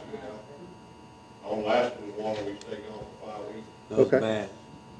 Well, Okay. and I'll just add to what's been said already. We got to be real careful that our chain has got to be through the county, through the state. The state has more resources than we know what to do with. And they have them, these states, they're ahead of the game already. So with you guys coming in, but we've got to make sure it goes through them. And it goes through the chain what we do. Like I said a while ago, we don't come running in, guns blazing. We're not like that. We go through the chain of command. If it's through you or whoever it's through. Hey, we need 4 people, 5, however many people we need this year in this location. But our request is what you're saying. Our request goes up and down the same chain. And it goes up the chain. It's just with all emergency response that happens. During Harvey, God bless their souls, there was a ton of people wanting to help. That created a problem for us with law enforcement. There were people we didn't know that were coming in here. They don't know if they were good guys, bad guys. They were taking people out of the houses. You know, their goods, their guns, and stuff like that. There were people just driving. We don't know you're in here doing things. That creates a problem. Big problem, yeah. So that's why it's got to go to the chain of command. Everybody on our team, we have badges. You come up and ask me. Some they had badges and everything. I'm telling you, it created an issue for DPS and law enforcement. Yeah, I think we have to follow the chain and what we're supposed to do Right. on that. So 100%. one of your citizens, and I know the judge is going to want that too, the safety of the citizens in there, to make sure that we're looking out for them. So, and Harvey was an exception, or not an exception, in the mail where people came in and went into people's houses and stole and everything else. So we don't want that. And the other thing we don't want that we've seen through other disasters is, and I'm not using no, because it wasn't 409 at all. So it's a different part. Our neighbors over there to the east, the Navy over there, will pick people up and drop them off at different places, not authorized. So these people now are out there in an area that, yeah, they're not in their home, but they're in another area that we have to send out other people to go get them from that area, pull them back in. When all we need to do is coordinate with them. Sure. The other problem that we've seen for them in Harvey was the animals, the dogs, even the pets. So the people that were going in and pulling them out would say, well, your dogs, your cats, whatever, cannot get on the boat. Well, they leave them, and that creates another disaster that we have to handle after that. So there's other issues with that on why we want to follow the code. So we understand who's in the area, who's doing the work. And that's not to say they can't come in here and do the work. We just want to make sure that who's in here has been vetted, that we know they're in here, and that they're trustworthy to be in that area. Yes. Most of the time when we do, say, his office, you do, reach out to Mike. Mike will get a team together, with Mike Owens, the president. They'll get a team together. Hey, I need 5 guys with boats to go over here. Or I need 6 guys with saws to go help this location here. It's not something that we just take upon ourselves. Like I said, we go through the camp command. Okay. Yes, ma'am. So when, I understand the chain and so largely agree with it. But what I do want to understand is, for us as citizens, who are we going to get our information from? From Sherry, correct? Yes. Correct. Okay, so I would think, and this doesn't always happen, I would think like you are going to tell Sherry 409 is coming in, they're sending 5 people, or we requested 5 people, or whoever is going to be coming into our area. I think us as citizens should get that message. You should distribute. That's what that, and that We have call-out thing that we We have a do. call-out Right. system. So that's what, like, we'll have a meeting, like we had a meeting right before the Right. rains all came in. Right. We had a meeting with him, and they tell us what we're supposed to do, and then we do the call-outs for you. Yeah, that way we'll know, oh, you're not supposed to be here, it's supposed to be only 409 here. You know, if we're all, happen to be one that stays up, I don't. I'm retired, it's time to leave if it's coming, but, you know, the ones that are staying here, that way, they would know, you know, people aren't supposed to be here. So, that was why I was. And that's one thing that I saw coming in as a volunteer after Harvey, Right. it was mass confusion. Oh, There yeah, was- we never knew what was. With the contractors and people like that, we didn't know who belonged in here. Right, So we're gonna try to address that before it actually happens. yeah, that's, because like I said. And we'll try to communicate as much as possible, as often as possible when this happens. Hopefully this is a dry run, we're not gonna need it, right? We always hope for that. Exactly. Any more questions? I don't want to take up all your time. Mike's got a little presentation. Any questions of me or anyone else, or Robert, before I step down? I know that lately, every time it rains or every time we have a thunderstorm, we have quite a few people that are just hitting the panic button, okay? And I understand, you know, I mean, I understand. The bayou's clogged up, you know, there's no doubt about it. The bayou's just clogged up. And it builds up and it builds tension out here for the people that went through Hurricane Harvey or went through any of the floods. It just, you just start, you know, oh my gosh, how high is it? Where is it? You know, and we're going to try to get a handle on.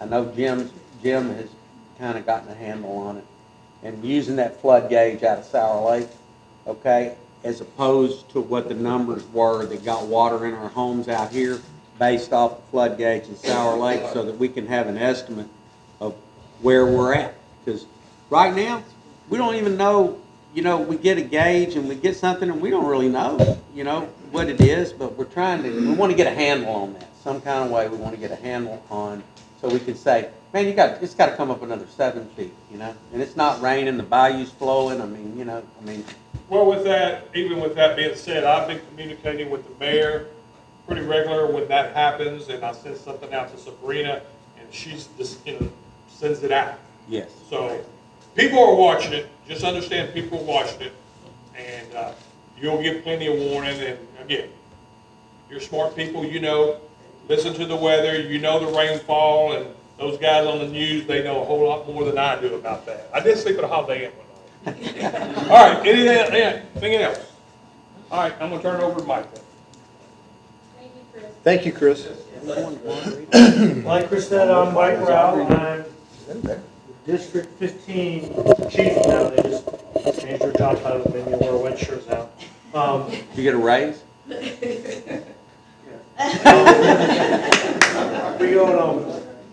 We were district coordinators, now we're district chiefs. District 15 is made up of 4 counties. Hardin, Jasper, Jefferson, and Orange counties. So those are my primary counties. But they do regularly send me other places. So it's wherever in the state I'm needed. I could even go to another state if they ask for assistance there. Just like we asked for assistance with this last round of floods. We had boat teams from Tennessee, North and South Carolina, Florida, and Wisconsin, Michigan. One of them. So we had teams from those states come here, provided boat squads, because we knew our people were going to be busy too. So we had extra help come in to help out. And we staged them all over. I had one in Sour Lake, one in Beaumont, Orange, Lumberton. I had them everywhere. We just moved them around based on what was going on. Because we're watching the river gauges too. Someone gets my email saying, okay, we're going to have a weather call. National Weather Service gets on there. The West Gulf River Forecast Center that monitors all the rivers, coordinates with all the dam operators, what's going on, who's got enough that you can catch all this rain, how much are you going to release. So we get the real smart brains, they're figuring that out, and they're telling us, hey, it looks like Spain's going to be okay, Natchez, I don't know, we're going to have to watch that. But we're watching, trust me, people are watching, and we're getting the word out. Because as soon as I get the slides, I send that out to everybody, all the EMCs and mayors and judges, so they know too. I'm all about communication, left, right, up, down, and all around. I'll get set up on this. I've also we're fortunate enough, we kind of reorganized Tatum a bit. We used to be Region 2, which is part of Houston. I don't care about Houston. We're now Region 3. We go from the Gulf all the way up to Texarkana. So, like some people have been saying, we're the right side of Texas. We've got the entire east part of Texas. So we're fortunate in that we're a newly created one. We weren't established. So we can pick and choose where we're going to put our people. Now, some of us, the DCs, we have to be in our areas. But like our recovery and mitigation folk, that we're all in Houston, and we had to get them to come over, how much of a pain that is because that road will dry. We're fortunate here in 15, we've got a recovery and a mitigation coordinator stationed in my building to handle around here, 15 and 14. We've got Samantha Neal and Reagan. Why did I just Middleton. Samantha's recovery, and Reagan is mitigation. So they help with grants as far as recovery stuff. Mitigation, what can we do? Are there grants out there to help mitigate house flood, or electrical, or wastewater systems, or water systems, all that kind of stuff. That's their brain. They do that. I just sit there going, we did this up real quick. Of course, types of disasters. I think since I've been here, I just started 2 years ago here. I was in North Carolina for 8 years. Did everything from working in the ops center, dealing with the nuclear power plants, and a field plant on the East Coast, everything east I-95. I've kind of seen that tornado. But since I've been here, I have seen all but one of those incidents. Now, it felt like it, but it was just a truck driving by.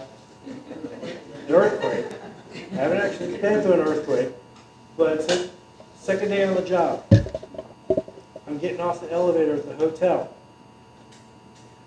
No, it was actually Mike. I get called by Jefferson County EMC. Hey, we got a hydrogen pipeline release. Alrighty, they told me it was not blowing in, it's blowing up. Here we go. Some ding-a-ling thought he could go and steal fitting on a pressurized line. He got a snootful, he's lucky he didn't blow himself up. Do you win a Darwin Award? No, he actually got away. Or are you the channel that the people at the dams, we've had some recent flooding, in Crosby, horrible stuff happened, but in Houston too. But who is in charge of finding out when the dams are going to release a lot of water? Would that be? Would The you? dams give the information to The the dams, the dam operators go in, when they say they're gonna open up the gates, they send that information out. For around here, for like Toledo Bend and, Rayburn. Rayburn. yeah, Rayburn, they send that to me, I shoot that out. Okay, so that'll come back down the chain of command when the okay. It sounded like your job kind of entailed I that. kinda limited everything. Okay. Yeah, so I've dealt with all of that, most of it in my short time here. Texas, since 1953, major disaster declarations, and this was as of last year. We haven't even included this year's stuff. So, we get a lot. It's a big state, so the chances of having a major disaster declaration, pretty high. That was so where were we in Austin for a meeting? I think it was our 5-year anniversary of the creation of TDM as its own agency. We're here to help out you all. Do what we can by helping out the counties, the cities, whatever they need. If they need help coming up with a plan, your emergency operations plan, your hurricane response plan, just stuff like that, we're here to help with that. Something happens, we're here to help. I think we dig into that too. The cycle. There's a cycle for everything.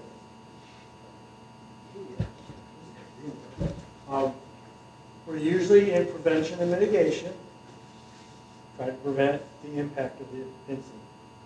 What can we do to lessen it? Raise, build culverts here or whatever. Preparedness. We got to make sure we've got the plans, we've got personnel, equipment. Who are we going to call in? When are we going to call them in? Do we need to call in from out of state every time? Or do we have enough people in state to handle it? Like the boat squads, Texas Task Force 1 and 2, our USAR, Urban Search and Rescue, as well as our Swiftwater Rescue. I make a phone call, I say I need help, they're coming. They take them a bit of time, but they're usually pretty good also about presaging it. When we see, oh, it's getting kind of crazy, let's just get some teams there already. Response, what we're in the middle of right now. We're responding all over to the floods and the weather. I don't think anyone expected what happened in Houston. They knew it was going to be crazy, but not that crazy. And then recovery. Recovery actually starts while you're responding. And the reason I say that is, with recovery, money's involved. If money's involved, there's going to be paperwork. You have to make sure you've got the right documentation. You may have the right information, but if it's not documented correctly, FEMA in their infinite wisdom will say no. So, my plan, yes ma'am? Speaking of dotting the i's and crossing the t's, and things like that, at what point, like I know when we thought we might get more water than we did here, last time, we had sent the message was sent out that we were going to declare, or we had declared it as an emergency. At what time does that have to take place that it doesn't? Because I know it has to take place or we get nothing. I mean, the government says you're out of luck. You didn't declare it. At what point? I know Sherry did it, and I'm thankful she did because I don't know if anybody got something, but if they did, then at least it's on the books. Basically, we follow when the judge issues the emergency declaration, that's when the city will follow. So, I mean, Mike can verify that. And semantics kind of get me sometimes. I found out in Texas, it's not an emergency. It's a disaster declaration. Disaster, right? Because emergency declaration is a whole other ball of wax. That's not talking about hurricanes, stuff like that. An emergency is civil unrest, things along those lines. It took me a bit when I first got here to make that connection. It took me a bit, but I'm all right, you can train me. I mean, I'm all right. The judge is going to look at declaring a disaster declaration probably at 120 hours before the storm hits. So that sets up different things, like I said, that we can get with the TDM and everything, also with supplies. I knew it had to happen, and I know when the notice went out, a lot of people had a little like, but The so I disaster don't think declaration everybody isn't really, understood that that was just a step that had to happen. So It's that paperwork. Right, some paperwork that had to be done in order, so if someone on River Road actually did get water, it would be, they could say they got it from that. we do want to talk about driving, we talk about how much money it takes for us to qualify for FEMA assistance, Well, I not think just that's for in this there. county, but for the state of Texas. So for the county, it's $1.3 million for PA, $51 million, a little over $51 million for the state of Texas. 850 homes for individual assistance that has to happen, uninsured homes within the state that has to happen with that. So if it's our area that's getting hit, not including Paris County, Galveston, Chambers, just our area, so Hardin, Jasper, Jefferson, and Orange. It's going to be hard to meet a $51 million disaster, and it has to be 51 on the PA side, 1.5, 1.3 for us, 800,000 I think for Hardin, Orange County, so it's money that has to be met, plus 850 uninsured homes. That's what happened over in Bridge City, if I'm not mistaken. Because the insured homes are going to be insured. And you'll actually get a notification or an email or call-out system of a survey to fill out, and that's part of why he's saying that we have to hit certain numbers. So if you get one of those, please fill it out. And I'll talk about that in a minute. Okay. Because You just jumped over. That's what we've been doing in Hardin this week. Yes. Someone was over in San Jacinto County today doing that. Were you and I or you? Okay. So going out, individual assistance, going to those houses, those businesses, for them to report, get that documentation. They love pictures. Gotta take pictures, and that gets sent up. Austin looks at it, they validate it, and then it goes up to FEMA, they validate it. And once we get all that validation, that's when we can say, the governor can say, hey, I'm asking DC, FEMA, I'm asking FEMA for a presidential disaster declaration, or individual assistance, or public assistance. Just depends what's going on, what was affected. A hurricane is a hurricane, but how it affects us is different. So it's going to change what exactly we do. It's basically the same. There's semper gumby, rigid flexibility. It's going to be the same, but it's going to change a little bit.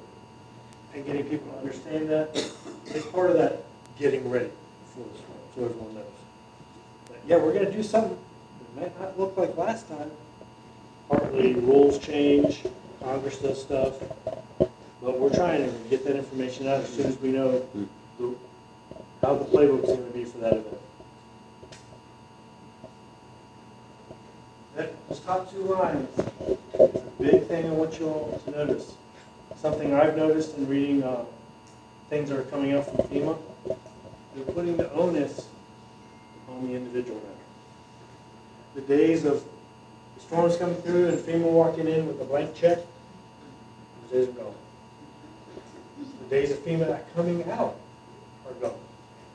Especially in Texas, because we have a system. You'll hear us call it ISTAT or PSTAT, the Individual State of Texas Assessment Tool, or the Public State of Texas Assessment Tool. Like I said, ISTAT's for the individuals, businesses. PSTAT is for public, your infrastructure. What does the city own? What does the county own? And that's where we get into the number stuff, and that's what we really, FEMA loves it because the individual, the survivor, can go and take pictures, put the information in, and submit it, now all the personal identifiable information, that's restricted, that's owned by the county and the city. That's, don't go anywhere else. There is a spot there in the application. If you want VOADs or volunteer organizations active in disasters, if you want them to come by and help, muck out, general cleanup, debris removal, volunteer organizations will come in and do that, but only if they're asked. So if you go and check that box, you'll get put on the master list. All the organizations come into one spot. They say, okay, they ask for it, so this organization's going to take these streets, this organization's going to take these streets. Just share the love. That's a big thing. You can go to our website, find the app, download it, have it on your phone. It's not going to take up any space. What app is that? iStat and PStat. You can find it on our website, tdm.texas.gov. iStat and PStat. But you go onto the website, it's got a checklist for what we call a go bag, go kit. What you need to have in your bag. If all of a sudden they say, get the heck out. Usually that would be something like, we have pipeline rupture, or train derailment, and it's spewing out the methyl ethyl death. Something quick like that. But also to know what to take with you in case you've got a tornado comes through, takes out the power. Hurricane comes through, what you need to grab and go. The big thing, first two lines, each disaster begins and ends locally. It happens here, expands out, you're bringing resources to help out, do what we can, and then it shrinks back down and it's back down to you. So I've noticed the language coming up from FEMA, I've noticed the actions and stuff, you're really putting the onus back on the citizen. FEMA's not an insurance company anymore. They're only helping you supplement what insurance doesn't cover. But I try to make that point so people understand. My house got hit with Hurricane Matthew back in 16. We got a foot deep of water in my garage back in North Carolina. Pushed in the garage door, which surprised me because it had to work its way up. We live nowhere near water. Just the ground just couldn't handle it anymore. The sewer system. It keeps the river back up. But me being in emergency management, I got on the FEMA app. This is what I need. Oh, probably about 5 days later, I had $800 to fix my garage door. It's not quite that quick anymore. What about your insurance, though? Insurance, my deductible was $1,000. Oh, just for your garage Yeah. door? Okay, I get it, okay. I thought you meant you had a foot of water in your house. No, just a foot of water in my garage. Okay. The house itself was up, raised up, so I was lucky with that. And the garage, that's just junk in. So, what we're expecting, we talk about bringing these resources and everything in. What is the expectation? Something happens here in Bevil Oaks. We're expecting you to use your local resources. Fire department. Fire department's got mutual aid with different. Of course, we got SNCA, so we've got a lot of mutual aid potential there. But to use that, if you can't handle it within the county or within, like for us, SNCA, which is the 4 counties, if you can't handle it with what they've got, then you come up to the state level. And again, that's, chief sees something, he passes it on to the mayor passes it on to a county, and then the county will go and say, hey, Bevil Oaks needs this. They send that request up to me. I see if I've got anything I could maybe reach out and touch. 9 times out of 10, I don't. At that point, I push that up to the state. They've got the bigger arm, the bigger reach across the entire state to get that to you. And then also, you start paring it down. As things are getting better, per se, or a more stable situation, the resources are going to go away. Because we don't need to keep it here. I get ahead of my slide. The slides catch up. Because we've got a couple more people that come up here. We're losing our audience. Yep. And this came from Austin, they let me talk. Right here. I'll be right back. But if you could email me a copy of your presentation, I will have Sabrina, I'll volunteer Sabrina to send it out to all the citizens also. Which is one more thing to do. These are our regions. Like I said, we go from the Gulf, Texarkana, all along our Gulf, Arkansas, Louisiana. 25 districts.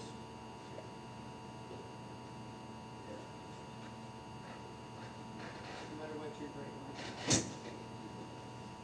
Thank you, thank you. That's thank you. everyone in the Emergency Management Council. Yeah, they put up a bunch of extra stuff, and I got it. But I showed you the slides. Good, you got it. You're prepared. Any questions? And if you think of any questions down the road, feel free to call me or email me. She knows how to get a hold of me. Chris definitely knows how to get a hold of me. Robert does too. Very good. Thank you, Mike. Thank you. Thank you. Who would like to be after Mike?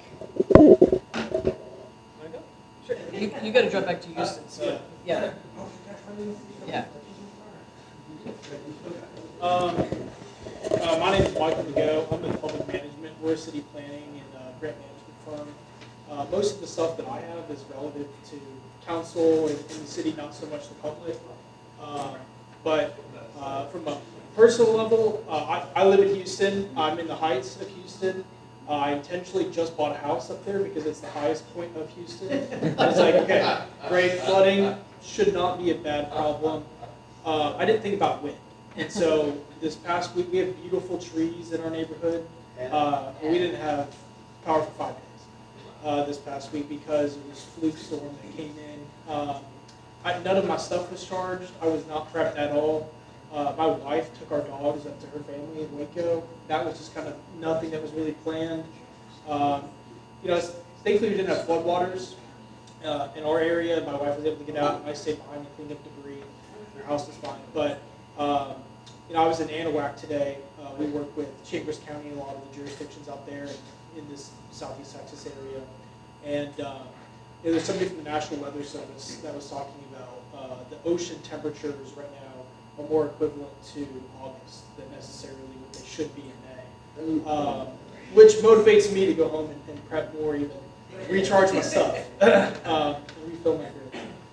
But, so that's a little bit more the public, a little bit more aware right now that I need to be prepared and make sure that my family is ready and God forbid something comes and hits. From the city side, we work with tons of cities and counties across the state on infrastructure improvements, but I cannot stress the importance of documentation of disasters, damage that's hit to your community. So we work with China, NOAA as well, and we had recently secured some funding for them. And for a lot of the federal government and some state agencies, if it's not documented on paper, the storm never happened in your community. And so for a lot of funding through not only TDM getting money from FEMA, we work with Texas Department of Agriculture that gets money from Housing and Urban Development. We work with the General Land Office a lot here in the city. We work with y'all getting funding for some road improvements. They get funding after disaster declarations. But the federal government doesn't know what the disaster looks like until it's reported to them. So reporting the disasters is critical if you want your community to rebuild.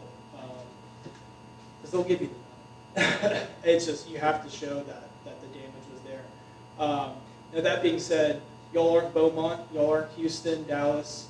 A lot of the newspapers don't come out to these parts. When we were writing an application to Nome, I turned, excuse me. Too much caffeine today. I should be okay, actually. Sorry. Wow. Water coming. One big thing. Yeah, a lot of talking about it.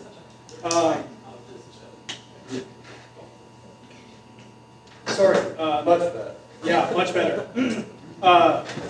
Local newspapers didn't have documentation of Tropical Storm Imelda.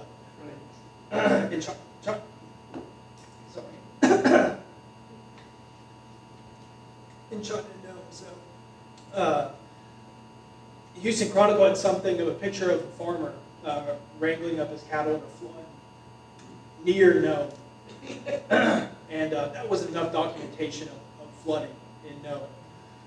So I had to crawl YouTube to find, thankfully, somebody documented flooding in the rice fields off of Highway 90. And that's what it took, hours of me crawling through YouTube to find a video of flooding in Nome for them to justify that happening.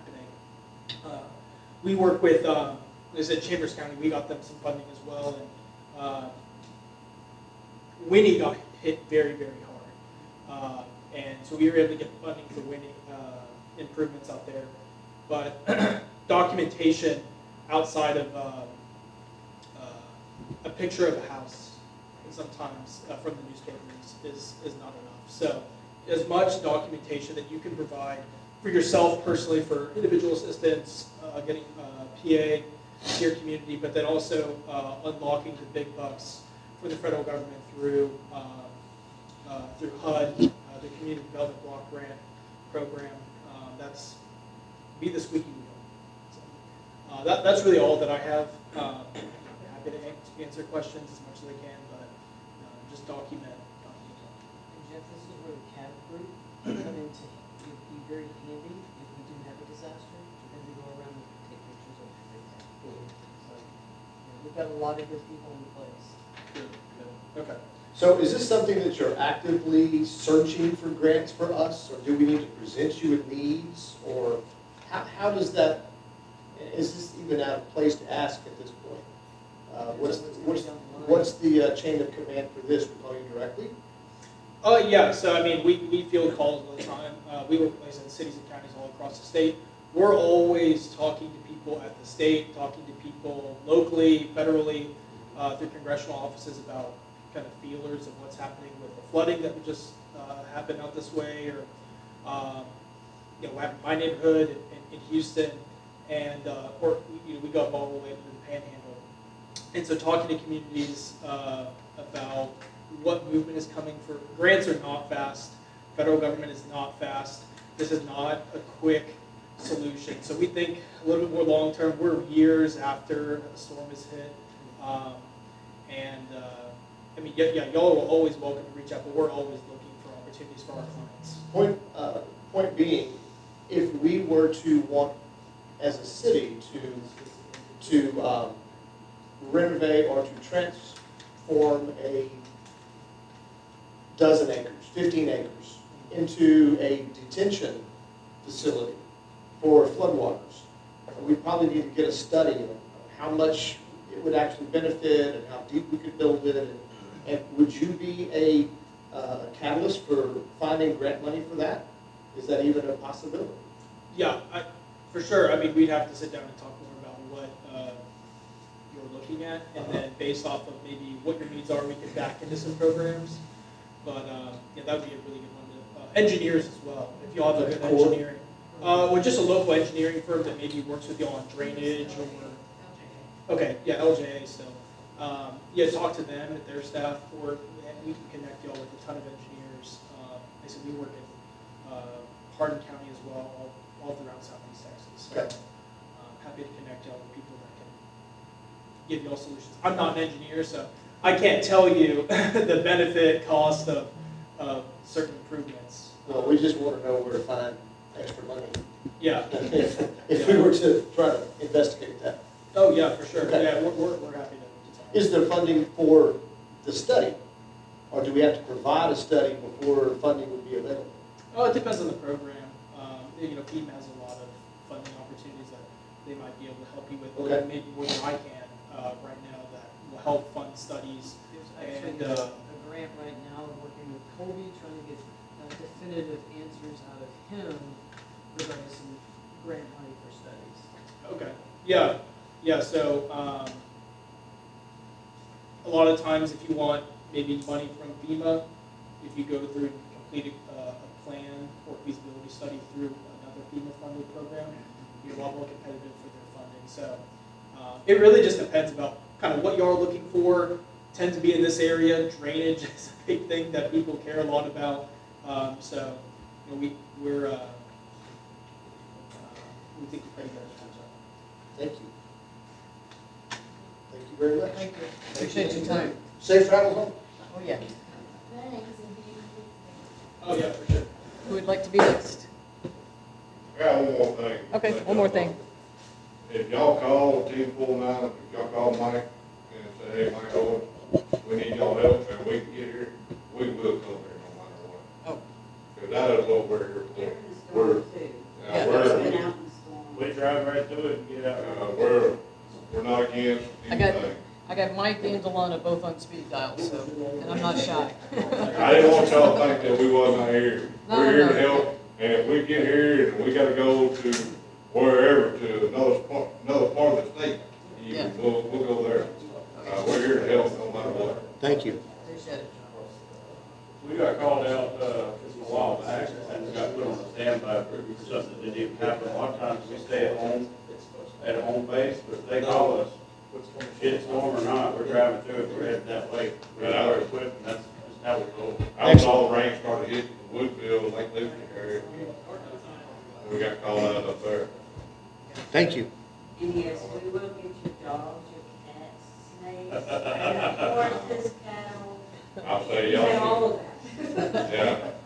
We'll get you and your babies, whether they're. Do you guys have a presentation or? Not a presentation to give per se, but I will just kind of tack on, like I said, we are regional staff, we're working out of the same building he is, so if you'd like to sit down and have a meeting soon, I'd say probably not the next couple of weeks, because we're in this response to recovery phase right now on the floods, but I'd be happy to sit down and talk about mitigation. Definitely Stomach something, mitigation a grants, meeting stuff like with that. Sabrina, and we'll put our heads together and whenever it's convenient for you guys. So yeah, definitely. Do y'all have cards? I have yours, but you don't have yours. Yes. Yeah. That'd be great. He didn't bring his. Well, I have. I mean, because it's like Heather's, Is Sabrina, Mr. Grimm it's going to like- give a presentation? Rude, I know. Either those two and me and those two and me. It's been a long day. We could all get together and have a little powwow or whatever, and just see what we can come up with. Yeah. That'd be great. But other than that, I think we'll just close the meeting down unless anybody has any other questions. Questions, comments, anything? They definitely appreciate you guys coming out. Yes. Helping us to get more prepared. I gotta buy more stuff.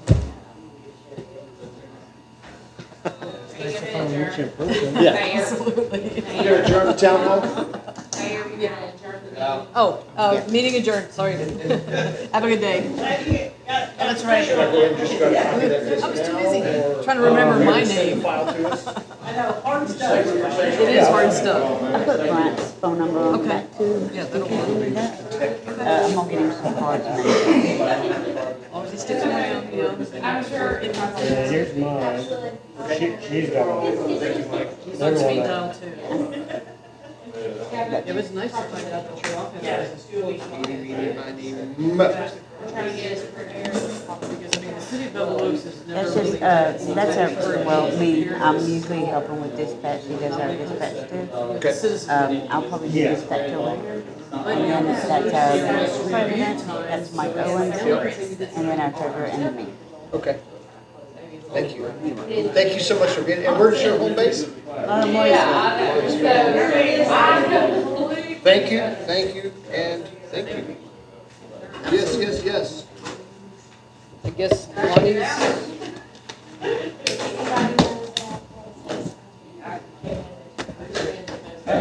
Take tomorrow off.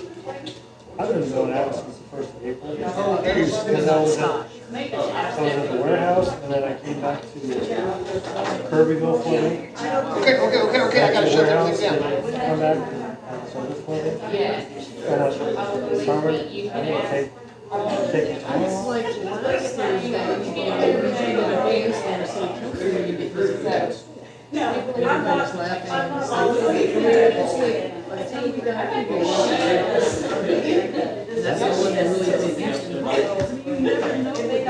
don't think anyone expects